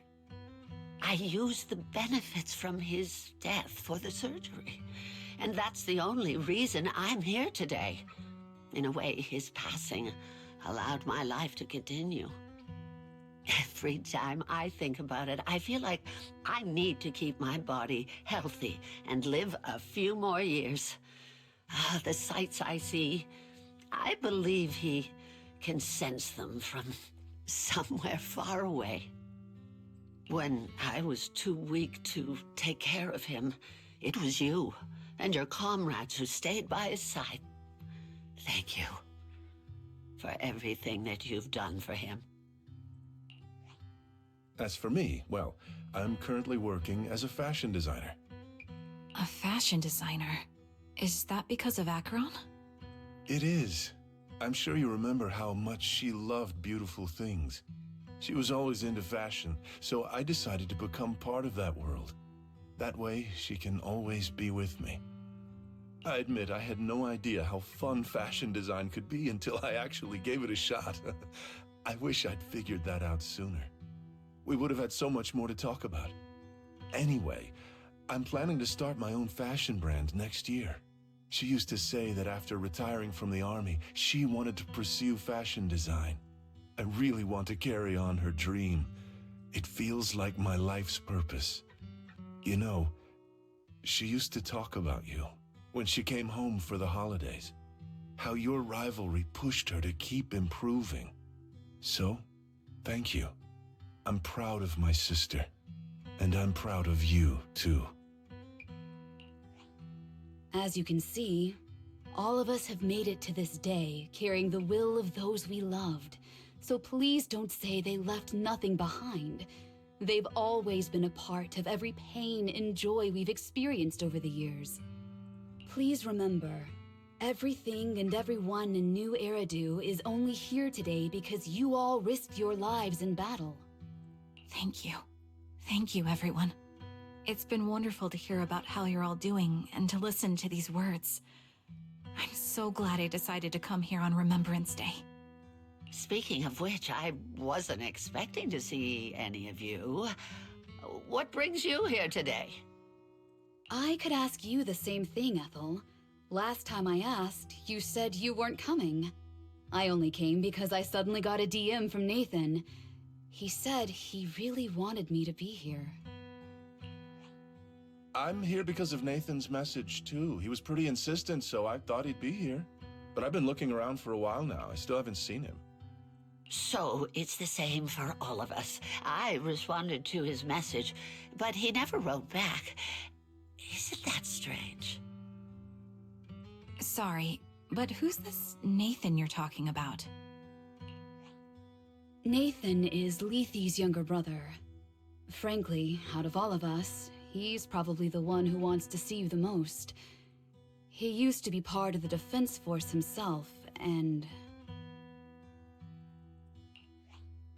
The day the old capital fell, his squad was responsible for supporting the forces that had already entered the Hollow, which included all of you. He's told us that story so many times. When they saw how bad things were in that Hollow, Some of the reinforcements called off their plans and pulled back. He tried to stop them, but there was nothing he could do. He always blamed himself and wanted to find you to apologize. But the truth is, the reinforcements retreating was inevitable. Shortly after their retreat, headquarters issued the official order. We all lost someone in that disaster. And for a while, we resented the reinforcements for their decision. But over time, we came to understand it, and we eventually let it go. There was no avoiding casualties in that battle. In hindsight, it wasn't wrong for headquarters to prioritize saving their strength. May I ask what the name of Nathan's squad was when he was in the Defense Force? The Impera squad of the Obsidian Division. Is something wrong? Nothing. It's just... I think I might have stumbled upon the answer I was looking for.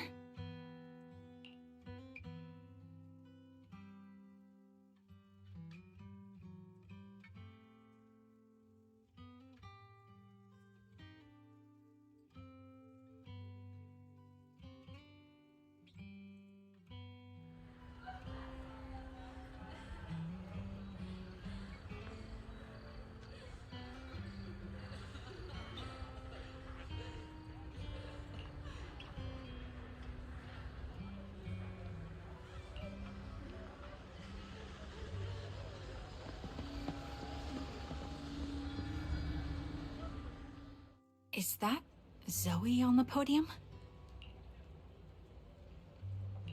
Is she here to speak for the soldiers? That seems fitting. She's cut medals after all. But I don't see Jesse or Aaron anywhere. Didn't they come? Everyone please, quiet down. Zoe of Nemesis Squad, a representative of the veterans, will now deliver the Remembrance Day speech. Hello, everyone.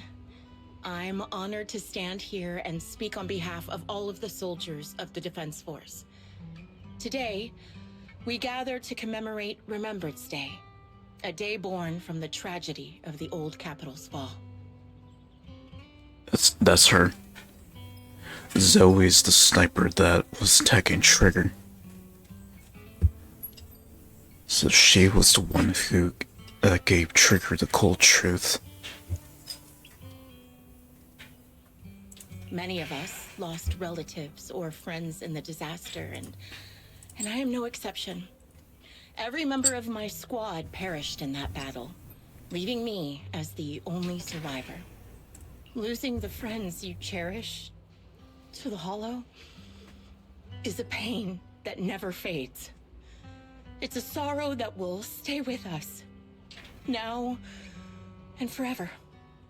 However, to the families of the fallen soldiers, hold your heads high with pride for your loved ones who gave their lives. They fought to the very last moment when the old capital fell. Death isn't the end, nor dishonor. It is their eternal medal.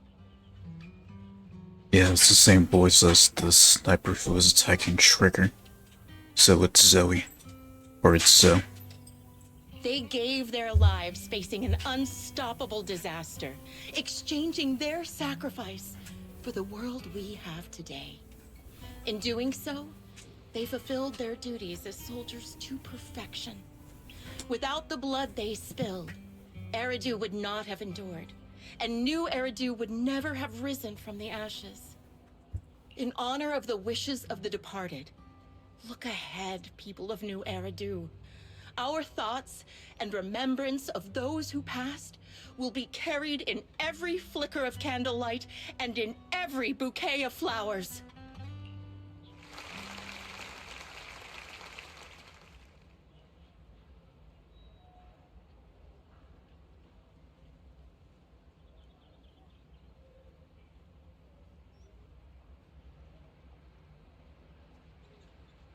Yeah, so she realized once she saw Charon.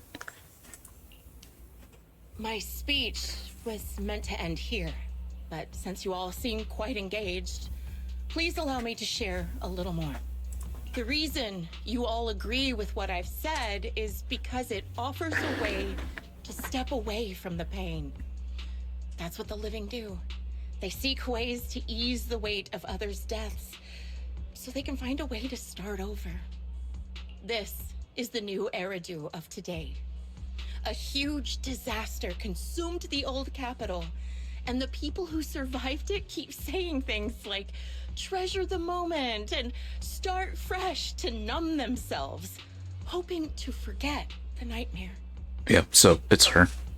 No one talks about the soldiers who gave their lives in Hollow Zero. No one asks why they had to die. The brave gave their lives battling the ethereal onslaught, while the weak survived. So she's definitely looking at Sharon while she's saying all this. This is a new Eridu, built by weaklings. Its order founded upon their way of thinking. Your applause makes me realize you all accept this logic. Each of you had loved ones who sacrificed their lives in the fall of the old capital. And now, you're thankful that someone has encouraged you to move on from them. What meaning does the sacrifice of those who died have if you all choose to forget? Have you never thought about why your own loved ones had to die? And why no one is responsible for their deaths? That is a good question.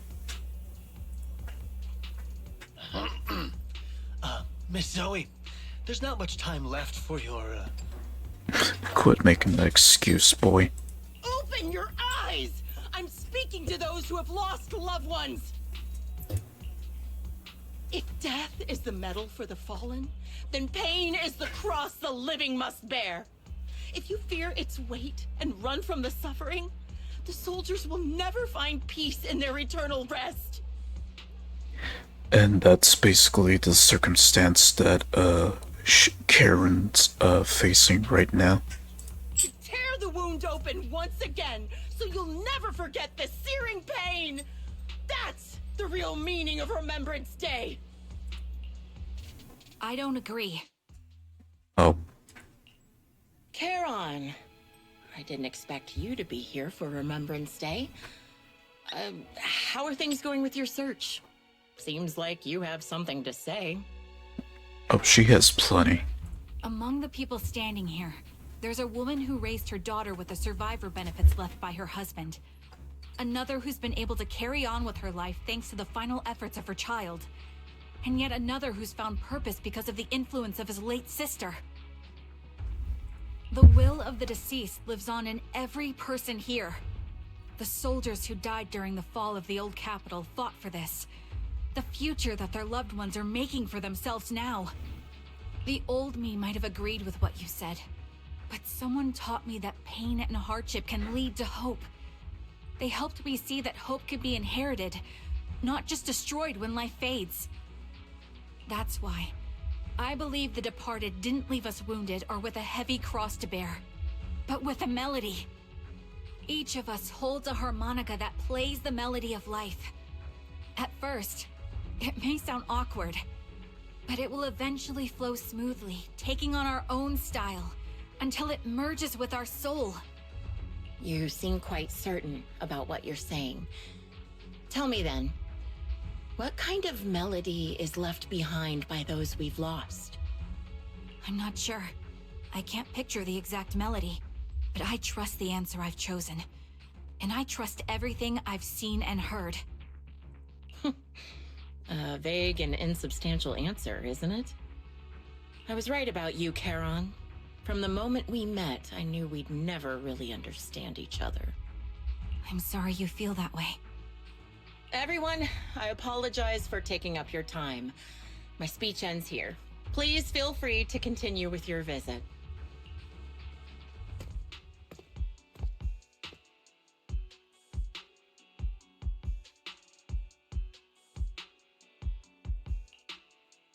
What do you think, Proxy?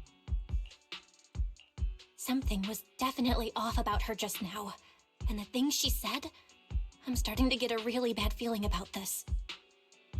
You mean about her real identity, right? Looks like we're on the same page. Shielded by her identity as a decorated soldier, she seemed pretty confident that we wouldn't confront her directly on military ground like at the outpost. She arrived so brazenly and left without a care. If I'm right about this, she'll be trying to contact us again in no time.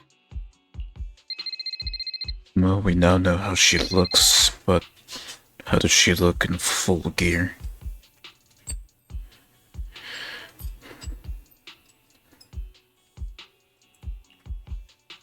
Looks like you're a little busy, so I'll keep it short. The client just sent me a location via Knock Knock, along with a picture of several unconscious, tied-up individuals. I'll send you the location shortly. It should be an entrance to the Hollow in Port Elpis. At this stage, I don't have any further requests. My only hope is that you'll proceed with caution. A location with a picture of the hostages. Looks like Grim Vulture is losing patience and wants to put an end to all this. Charon, what's your plan? With everything that's happened, no matter what you choose, I'll stay by your side till the very end.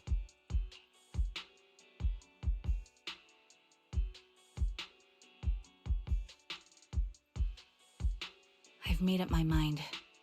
Proxy, please accept my official commission. Help me venture into the depths of the Hollow to rescue the client and any other hostages. It's time to put an end to this. And that will begin the final commission of Trigger's story. It's up to me to stop Grim Vulture. Stop her from crushing everything in front of her with that heavy cross.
So there's the last commission of the story.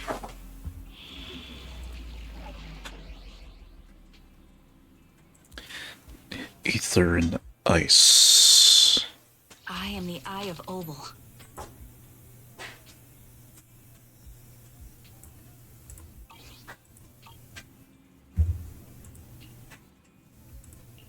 I've got your back. Handmade Rena, at your service. Asset 1, 2, yes, all accounted for. Considering how high level this is, I'm not gonna go with Nicole or Sukaku. Even though they have the attributes that's recommended, they're very low level right now.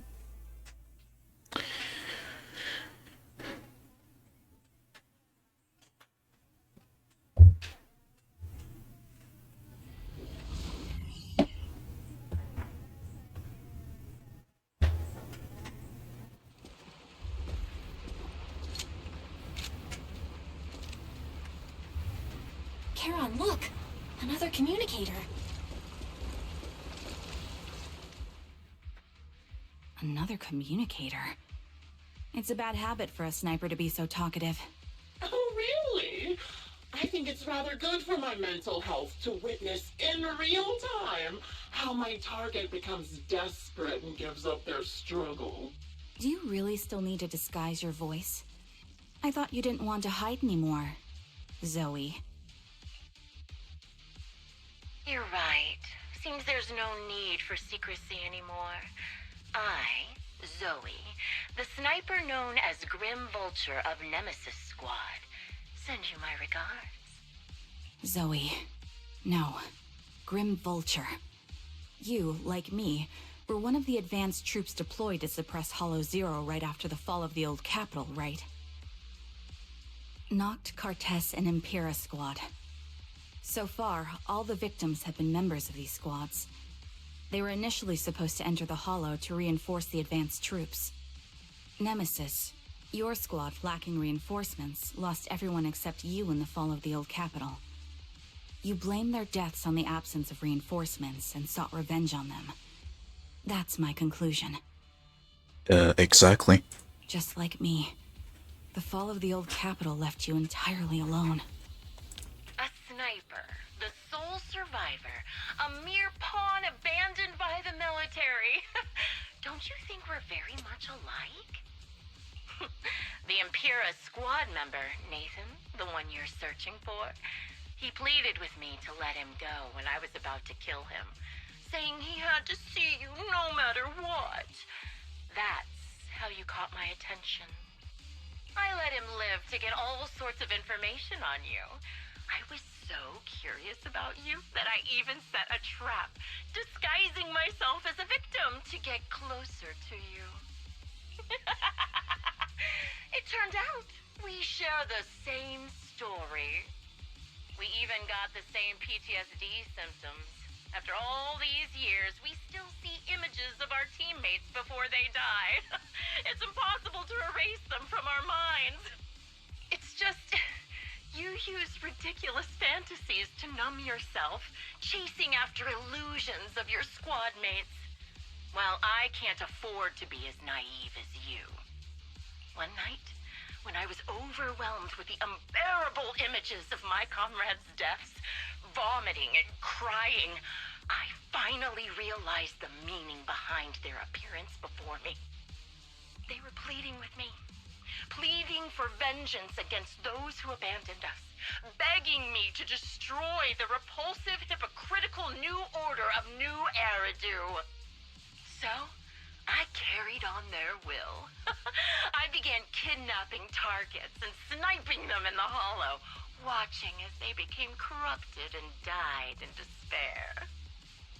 So obviously she chose the more evil route, whereas Sharon's on the good route. So the yin yang of the story. Do you really think this is what they'd want? What else? Would they want me to be like you, playing at a game of finding my missing squad mates, accepting their deaths when I'm done playing, and then forgiving the very enemy who killed them? What a noble and virtuous gesture! Forgive on behalf of fallen comrades, coexist with New Eridu's order, and live peacefully among cowards. It's precisely because you and I are so similar that this hypocritical and cruel attitude makes it even harder for me to forgive you. After our first conversation, I was certain I must end your life myself to prove I'm right. That's exactly what I wanted to say to you, too. Because we've suffered the same hardships, I can't accept the path of destruction you've chosen. Jesse, Aaron, Nathan, the client I've been searching for, and any other targets of revenge you've set your sights on. They all feel regret and struggle over the choices they made back then. But you can't see any of that. You didn't target the higher-ups who misjudged the situation, the dangerous ethereals who killed your comrades, or the ones responsible for the fall of the old capital. Instead, you went after the easiest targets. Grim Vulture, As a sniper of the Eridu Defense Force, you have failed in your duty. To preserve the will and hope left by my comrades, I'm going to put an end to your actions right here. That suits me just fine. A sniper should let the gun do the talking. Make it to the deepest part of the hollow alive, and I'll meet you with nothing but raw malice. Unless she's a cheater, so we'll see what happens. Since you made it here, let me reward you with a few things you don't know. Noct, Carter, Impura, and many other squads. Did you know the reinforcements that were meant to back us up ended up deciding to retreat?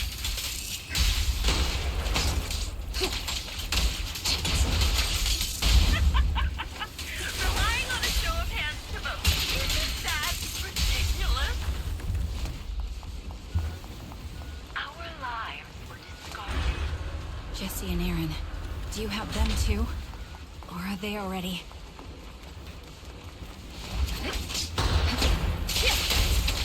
You still care about them? Or should I say... It looks like I haven't made enough of a threat to your life if you still have the time to worry about them. Increase firepower. Securing the perimeter. Supporting position. Why not leave their base an unsolved mystery? Normally that's more suspenseful, right? In any case, when you stumble into the underworld with your insights filling out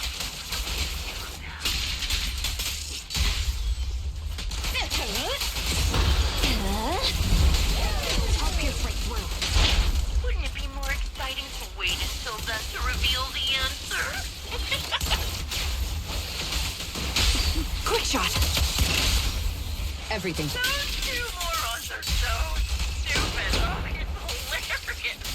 I just pretended to fit in a little, and they treated me as one of their own. You're in my sight.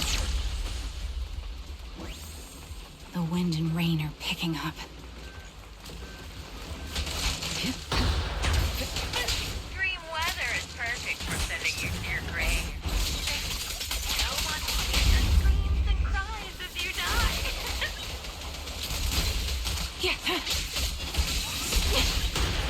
Sniper's Creed. One shot, one kill. By the time the rain stops,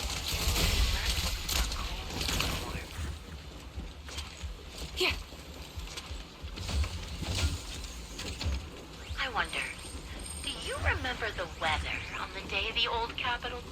You made it this part of the hollow one go. Oh, such determination deserves praise. Now it's time for the final showdown, Mary. Fall into despair.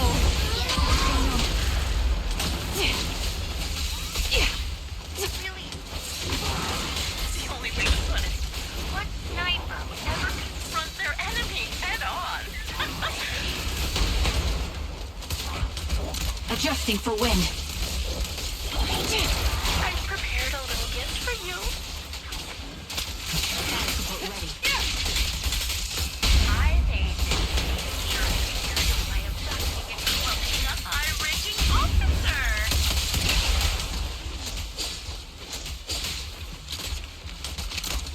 It wasn't easy luring it here. You can play with it for a while.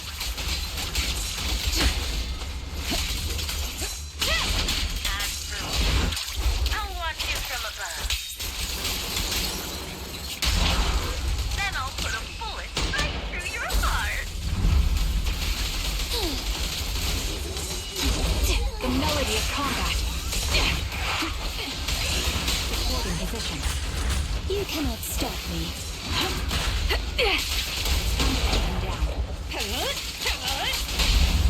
The target's weary.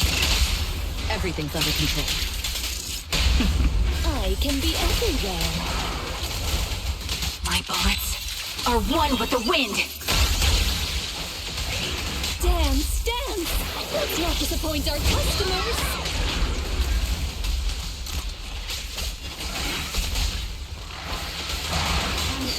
Hey? Are you feeling? Fire support ready.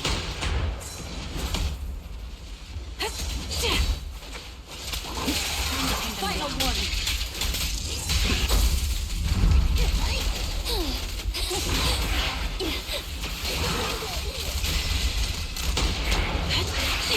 Ether vision activate.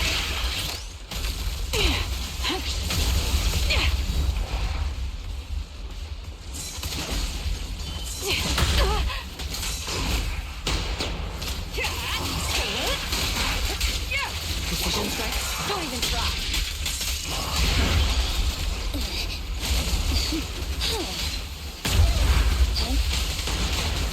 Go now, child. Go play. Show no mercy. Hit the core. Sorry, no one gets past me. Your journey ends with me.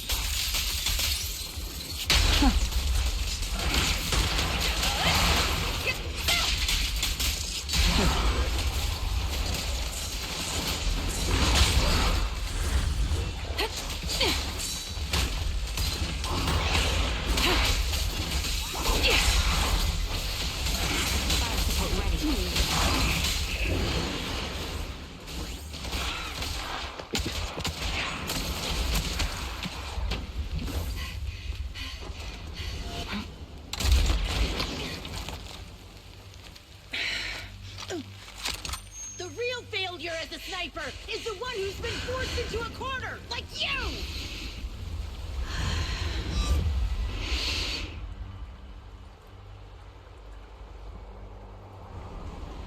That was a close one.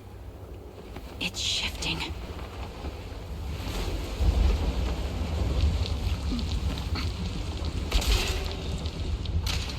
I won't fall for your distractions so easily. What?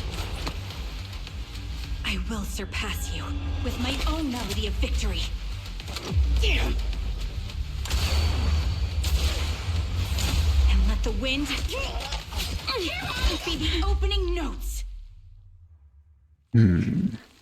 So who survived? Karen? No! Wake up! Karen! What's this?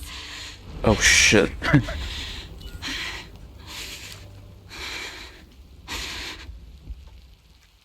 Her own harmonica saved her.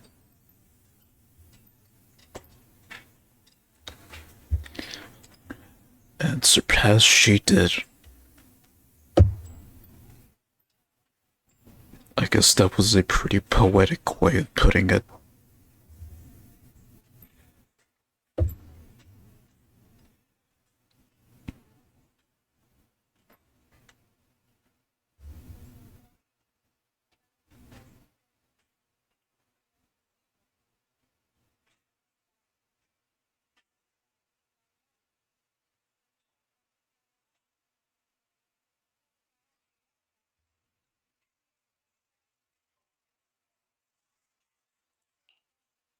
Just you? Where's your friend, the proxy? Okay, so she was shot in the chest, away from her heart. The proxy went to rescue the hostages. I want to speak with you alone. A sniper should always monitor the changes to their surroundings, factoring the environment into their tactics. Being blinded by the intent to kill and failing to take this into account was your downfall. Didn't expect to be lectured by a youngster. What a disgrace. When my view was blocked, I realized you'd used the visual blind spot to reposition. So I adjusted my aim accordingly. But I still couldn't hit you. So, the new generation have now surpassed the old. Your prediction and accuracy were spot on. I was just saved once again by this. By both this harmonica and by my former comrades. Are you trying to say that this is destiny? That it's the will of my companions guarding me? I lost to the wave of ethereals, to the military's betrayal. And now I lose to your reckless actions, driven by some ridiculous fantasy. Your fantasy, your attitude, your very existence, and the outcome of this battle, they are the greatest denial and insult to my revenge. Yet you're emitting a much calmer ether energy now. Almost as if you found relief. My vision is fading. I can't see my comrades on the brink of death anymore. My wounds are fatal, but I don't feel any pain. Relief. It's not such a bad thing. Did you intend for me to kill you from the start? Let me answer that question with a story. The first time I saw you was actually during the fall of the old capital. My comrades were all dead, and the reinforcements the higher-ups promised before the mission never came. I can't even remember how long the fight went on. Ultimately, I had no choice but to retreat, failing to bring back my squad mates' bodies. I made my way through one battle line after another. The advanced troops were nearly wiped out. But when I reached a certain front, a small squad of survivors called out to me. Few people can still stand after such severe corruption and injury, but all 5 of them were still fighting. They were protecting a girl who had lost her sight and fallen unconscious while searching for a way out of the hollow.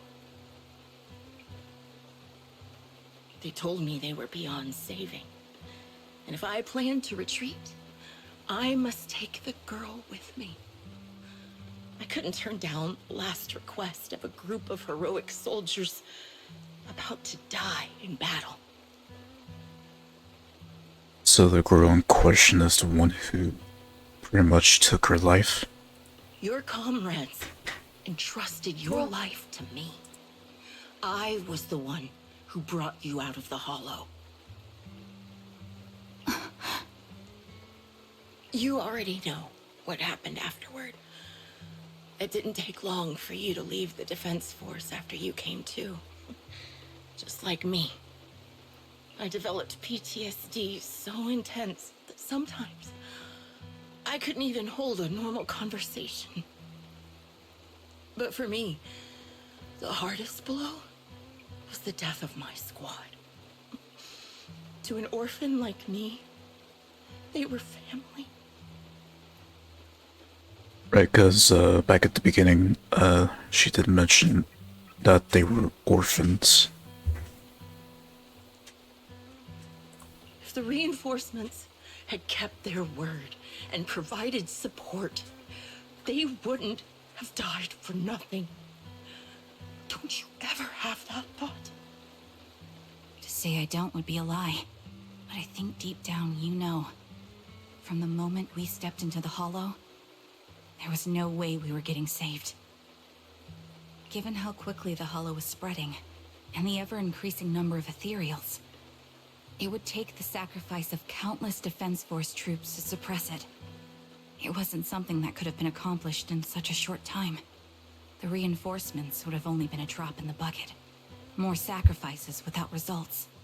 Canceling the reinforcements, sending the advanced troops to rescue as many civilians as possible to minimize casualties. I think most commanders would have made the same decision. Objective and cold logic. I understand it, of course. But when you see members of the reinforcements living happy lives years later, can you still keep your composure? I couldn't. Even if the chance was minuscule, I wanted my squad mates to survive. But they turn that chance to zero and still have the nerve to embrace a peaceful future. I can't help but resent them. By the time I realized what I'd done, I had already taken several lives. Nathan. When I tied him up and was about to kill him, he begged me to spare him, saying he had something to give you, no matter what. That was when you re-entered my line of sight. I think I've said this before. We're very similar, yet we have completely opposite beliefs. After meeting you, I became even more certain. In the face of suffering, I chose destruction, while you were destined to choose to protect. But you're still entangled in your obsession with your squad mates. If this continues, you'll eventually sink into a void of despair. Your hope is like a bubble, ready to burst at any moment. The version of you I want to kill is the complete one, who can firmly reject my answer. If you haven't found your answer yet, then I'll be the one to push you forward. I kill you, or you end me. Either way works. But after seeing your growth, maybe I'd prefer you to step over my body. That's the final answer.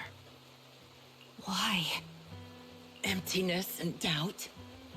No matter how many targets of my revenge I took down, nothing changed. Aiming my gun at former comrades, drowning in hate and rage, all it left was a hollow emptiness. But you're different. You've gained unconditional trust from the proxy. You have the courage to fight through my trap. And eventually, you'll have a melody that's uniquely yours. My belief has faltered. I finally remember my squad mates were fools just like you. You're right. They would never want me to become this way. I talk about carrying their cross. But in truth, I never carried their will. So be it. Take the hostage and go. The villain stained with the blood of others deserves nothing but a miserable end. I'm looking forward to how long you'll be able to protect those in front of your eyes.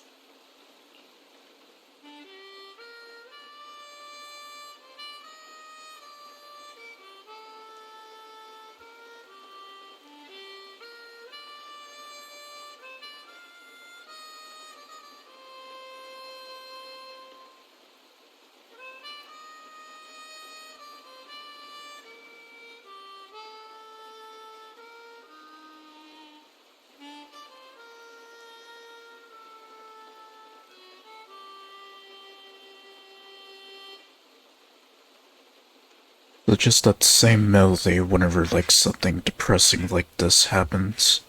That's what Trigger pulls out her harmonica.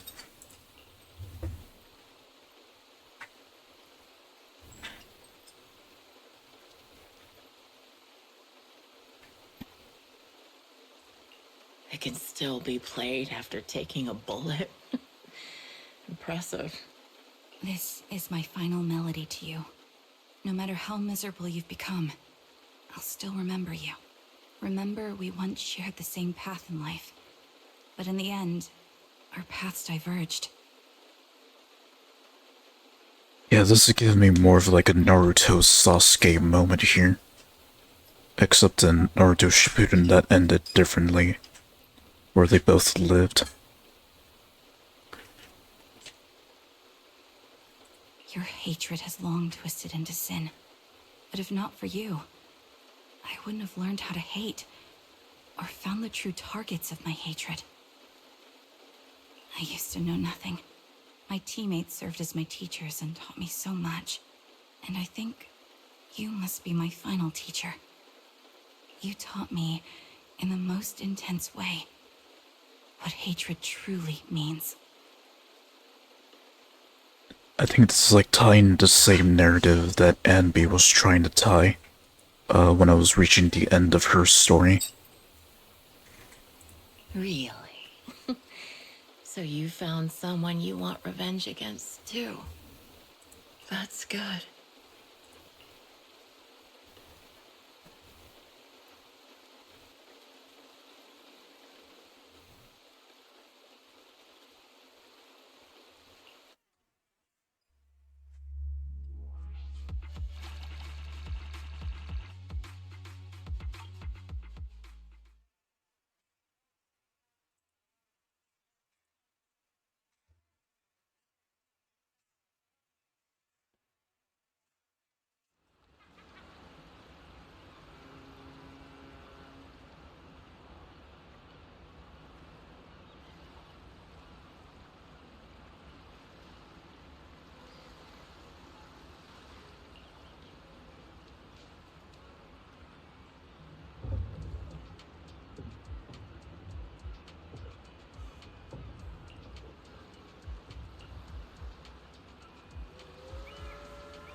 Pretty much what most veterans IRL tend to wander a lot, especially those with high PTSD.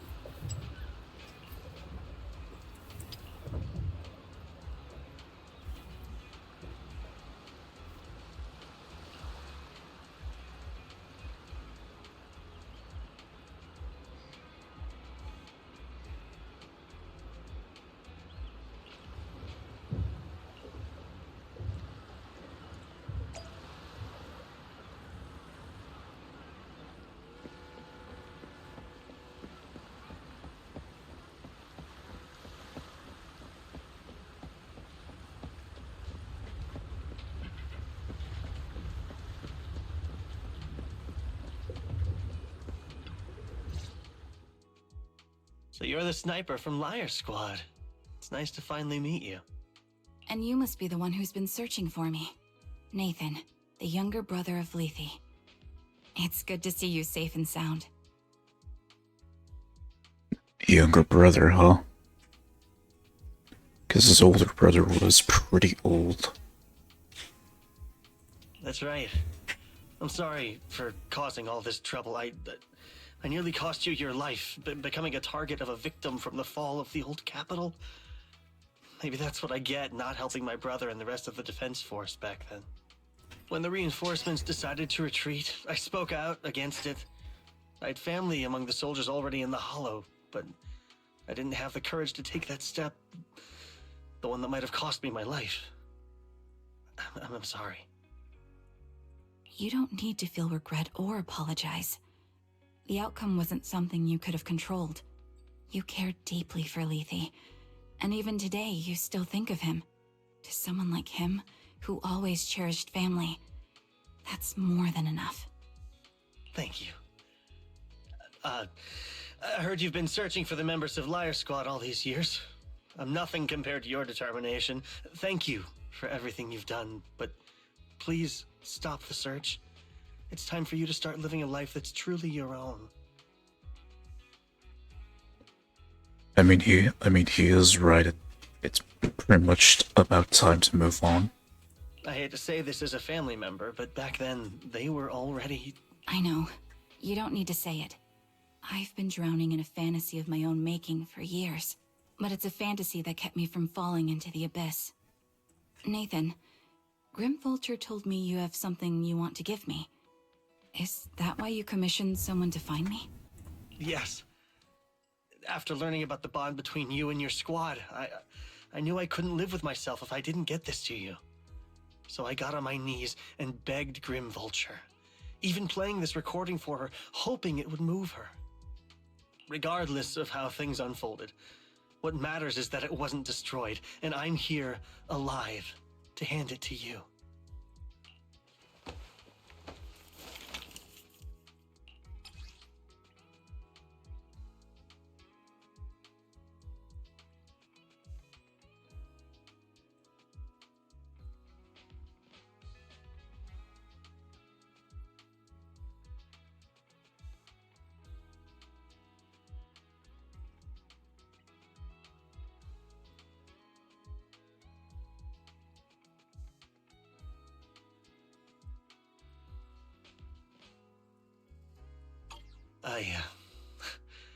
I found this while going through my brother's belongings.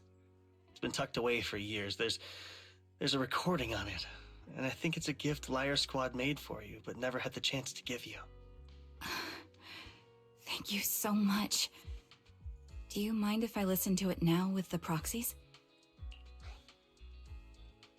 Wait, with us? I thought we were just here to collect the commission fee today. Go ahead.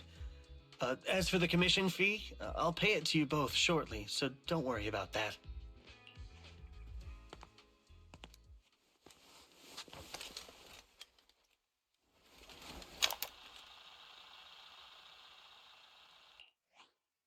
Hey, hello? All right, it's a recording. This is a message from Liar Squad for our little sniper. Everyone ready? I'll count down. 3, 2, 1... Congratulations on your 1000th day with Liar Squad! Hey, you guys are totally out of sync. Captain, can we redo this? The anniversary gift has to be perfect. Okay, yeah, so they skipped this. Okay, yeah, so I'm starting to notice like some of the text they skipped the voice work for. Well, then again, this game is translated from Chinese to English, so makes sense. That's our assault specialist, Acheron. She has a strong sense of aesthetics, prioritizing beauty in both combat and her daily life. She taught me a lot about makeup and fashion. Oh, she won't care if we're a little off. Forget the re-record. Let's just get it done and order the cake. We don't want him to sell out. That's our medic, Kakaitis. He's usually lazy and a bit of a smooth talker, but he's actually very capable and kind. He taught me a lot about unconventional negotiation tactics and ways of handling things. Right, so I've actually seen how they look like from Trigger's character teaser videos, so yeah, I already know how they look like before I started this. You two, stop arguing during the recording. I've already ordered the cake. If you keep rambling, we really will have to re-record this. Cut the chatter already. And that Styx, a reliable artillery specialist. He's the oldest in the squad. He loves sharing photos of his daughter and reminiscing about how he wooed his wife. The way he won her over inspired me a lot. All right, let's all calm down. Wouldn't want to get on the captain's bad side. Captain, would you like to go first? We can edit or re-record whatever we need to. That's our scout and engineer, Lethe. He's a bit self-conscious because of how his younger brother excels, and he's somewhat introverted, but he's actually very capable. He taught me sharp observation skills, calm execution under pressure, and how to make use of the environment. Okay, thank you all for settling down before I completely lost my cool. It's fine. No need to cut anything or re-record. Let's just keep it as it is. Loud and messy, just like our Liar Squad. That's our captain, who took me in and taught me how to play the harmonica. And the real Charon. I'll make sure to explain properly to you later, Proxy.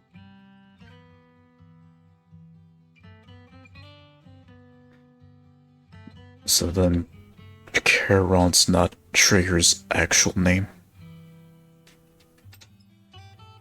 So it's just a name that she borrowed from her captain, who's actually called Charon.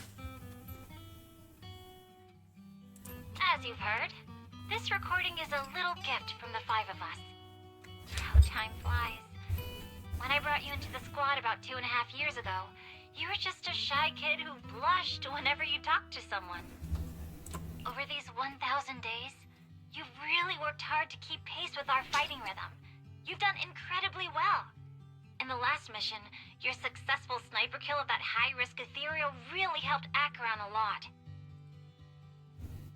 I hate to say it, but yeah, I went too far in last time. Thanks for getting me out of that mess. Just this once, I'll admit, your moves were more elegant in that fight. And not just that fight. Ever since you became a quicker shot and learned to adjust for wind speeds on the fly, we've been taking fewer and fewer hits. Makes my job way easier. So, cheers. You often worry about not doing enough. But in these 2.5 years, you've absorbed everything I know about stealth, reconnaissance, and tactical countermeasures. Trust me, you'll become an incredibly skilled sniper. Or perhaps a sniper elite. Even no relation to the video game. Having you covering us from the rear makes every fight feel safer. But you still have a lot to learn about socializing and romance. When peace finally comes to Eridu, leave us and live your own life. Where did that come from? She's not leaving us. Even if she retires, she'll move into my house and I'll spoil her with loads of beautiful clothes. We can talk about living alone in 10 or 20 years. Sorry, I got carried away. Anyway, you're talented and hardworking. Over these 1,000 days, you've opened your heart to us and even encouraged us in return. Having you as a comrade is a blessing for all 5 of us. But I have to say one thing. You're always so sensitive and kind. Every time you see us get hurt, you look like you're about to break. Has our squad motto, having each other's backs, become too much of a burden for you? I get how you feel. When your squad mates trust you with their backs, your first instinct is to protect them, right? But that's not the way it should be. No one can shoulder everything alone. Don't try to carry everything on your own. Choosing to fight on the battlefield is my resolve. Feel it. Share yours with me. And when it's your turn to watch my back, I'll give my all to honor it too.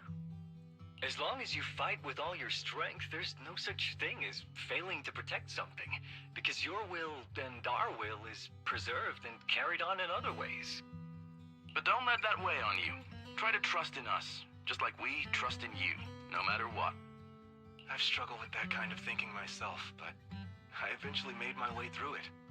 All this talk of camaraderie, of keeping each other safe, it's like a harmonica melody scoring our time together. Even when things change, our tune will go on, and that's enough. Exactly. Honestly, I'm sometimes terrified. Afraid that someday, you'll blame yourself for failing to protect us and fall apart. That's why I wanted to record this message. Please, don't try to bear everything alone. Maybe you can start relying on us more, fully entrusting your vulnerable side to us. Our will has long been intertwined with yours. We're comrades. This is getting way too sentimental. It doesn't feel like me anymore. Anyway, we just want to see you trusting your comrades enough to share your burdens, even if it isn't us. Finally, we'd like to give you the song that's closest to us.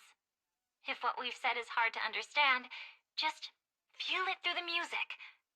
Please, enjoy my masterpiece, Homecoming.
Proxy, do you remember?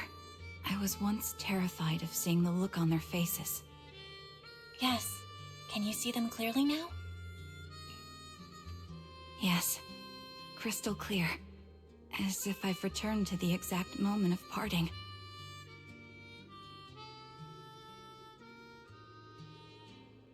Oh yeah, they're already got ether corruption on them. So this is our last glance. This is the answer you wanted me to find. Thanks, guys. For everything.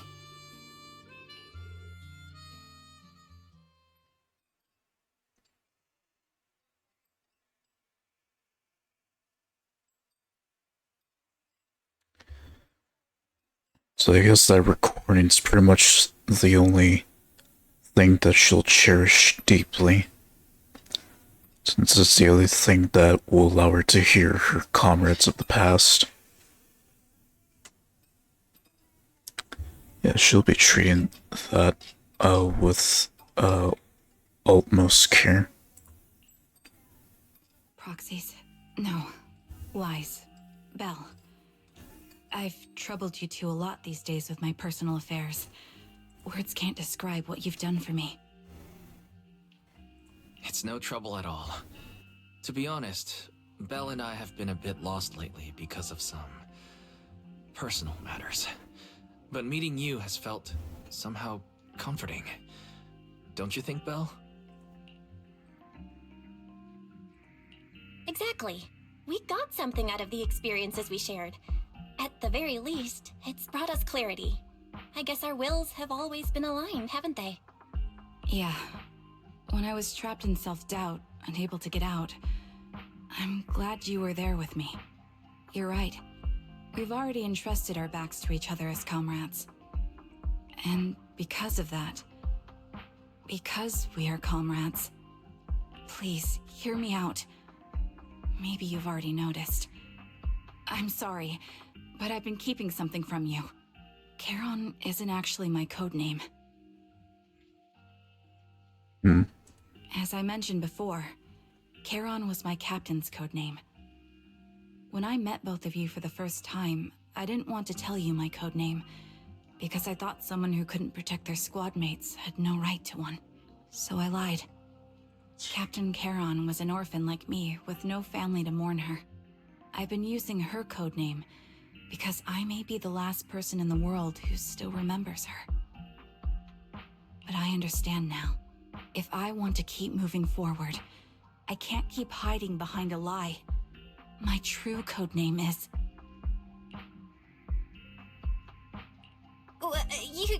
You don't have to tell me right now. Typical. At the harbor, Nathan spoke to you privately. Was he offering you a chance to return to the Defense Force? Yes. He said he still has a friend in the Defense Force who's currently forming a new squad. And if my goals align with theirs, I could consider joining them. So, what's your decision? Where will you go next? After everything that's happened, I think I do share the same goal as that friend of his and the new squad they're building. So I'll head back to the new Eridu Defense Force and keep chasing my new goal with a new team. And that team being Obel's squad. Your new goal. Are you going to look further into the fall of the old capital? Yes. My encounter with Grim Vulture has made me realize this should be the true form of my vengeance. I'll uncover the real culprits behind the old capital's fall and make them pay for their crimes. If the ferryman who leads me to the truth demands a price, I'm willing to wager my life. I have a gut feeling the masterminds will reveal themselves again soon. To protect the city my comrades cherished and sacrificed their lives for, I won't allow such a tragedy to happen again. By letting the will to protect guide my hatred, I now have a clear aim toward the truth. That's what I thought. If that's the case, then for now, we probably shouldn't learn your true codename, or lean on each other too much. Are you saying we're on opposite sides? No. We might walk different paths, those paths will lead us to the same destination. It's just that, for now, we can't say any more than that. Of course you can't, because otherwise it would complete the story and nothing else would happen. So that's why they do this shit piece by piece, so that they keep the narrative going. It's basically anime story logic there. That's the reason why new seasons keep coming out, because there's always pieces of the story that's left unanswered. To be honest, after facing an enemy as ruthless as Grim Vulture, we're reminded of our own powerlessness. Watching you fight back, almost losing your life to a bullet, that feeling. We're nowhere near strong enough to protect you, and we're not strong enough to open up about our pasts either. Sorry.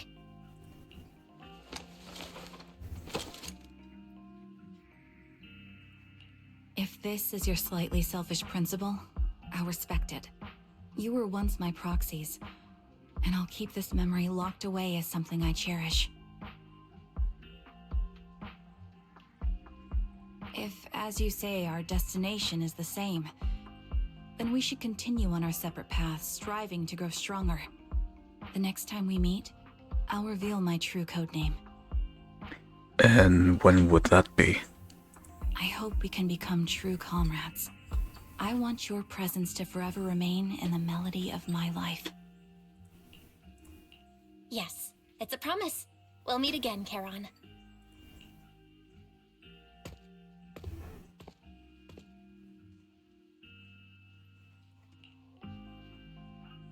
Hello. I'm the sniper from the former Liar Squad of the Chrysoberyl Division, recommended by Captain Nathan, originally of the new Eridu Defense Force's Obsidian Division, Impera Squad. Ah, I heard about you from my superior. You're the one who dealt with the serial murders targeting the Defense Force, right? Well, the new Eridu Defense Force is ready to welcome you back. Let me confirm a few details before taking you to base. Which squad are you applying to join? And did you have a codename during your previous service? I'm applying to join the Obsidian Division's Obel Squad. As for my codename, Trigger. I was Trigger of Liar Squad. Okay, so that is her actual name, Trigger.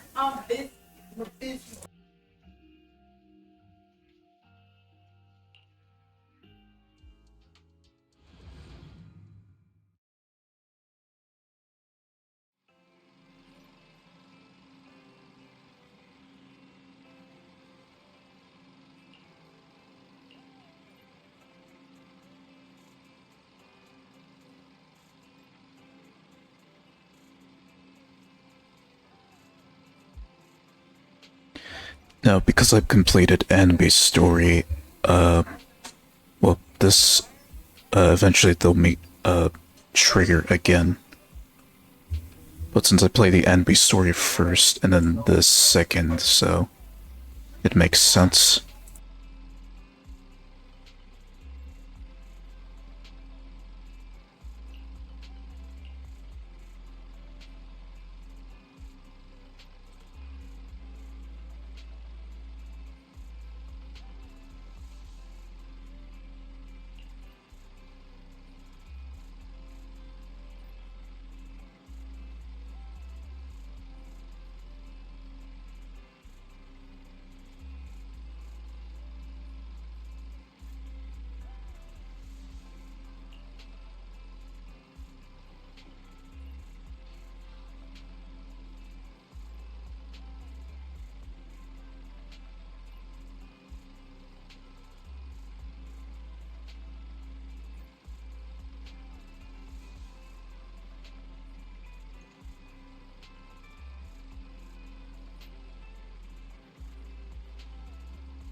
Or it could be like, how Action Time does their storytelling compared to Zenless's storytelling. Like, obviously it's different.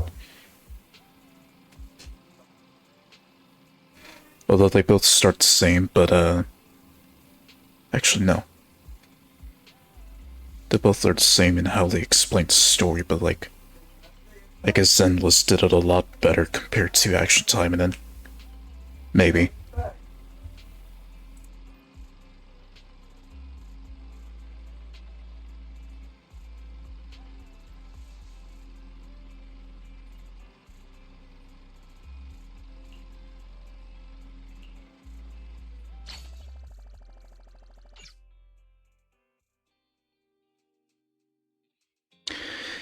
And now I've unlocked Trigger's tapes. And there's my polychromes.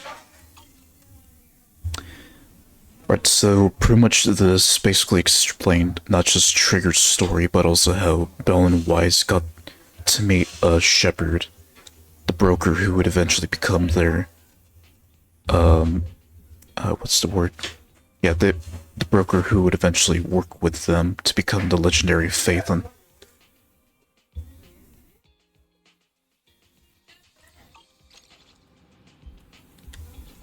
Okay.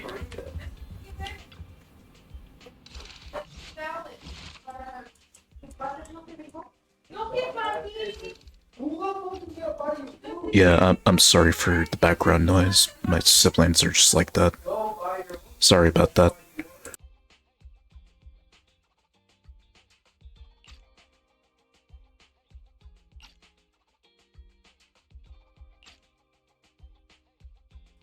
Huh, 3 commissions, but it was just under that whole entire story.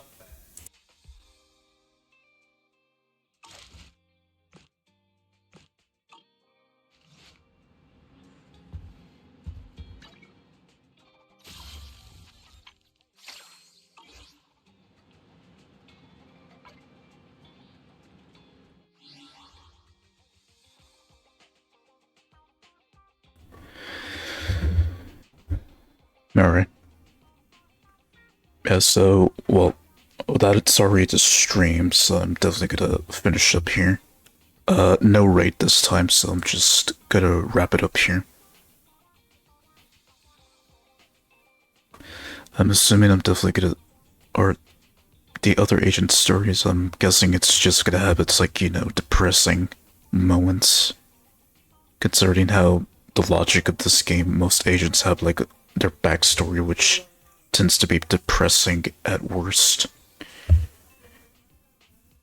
But they pretty much try to keep it positive in the end.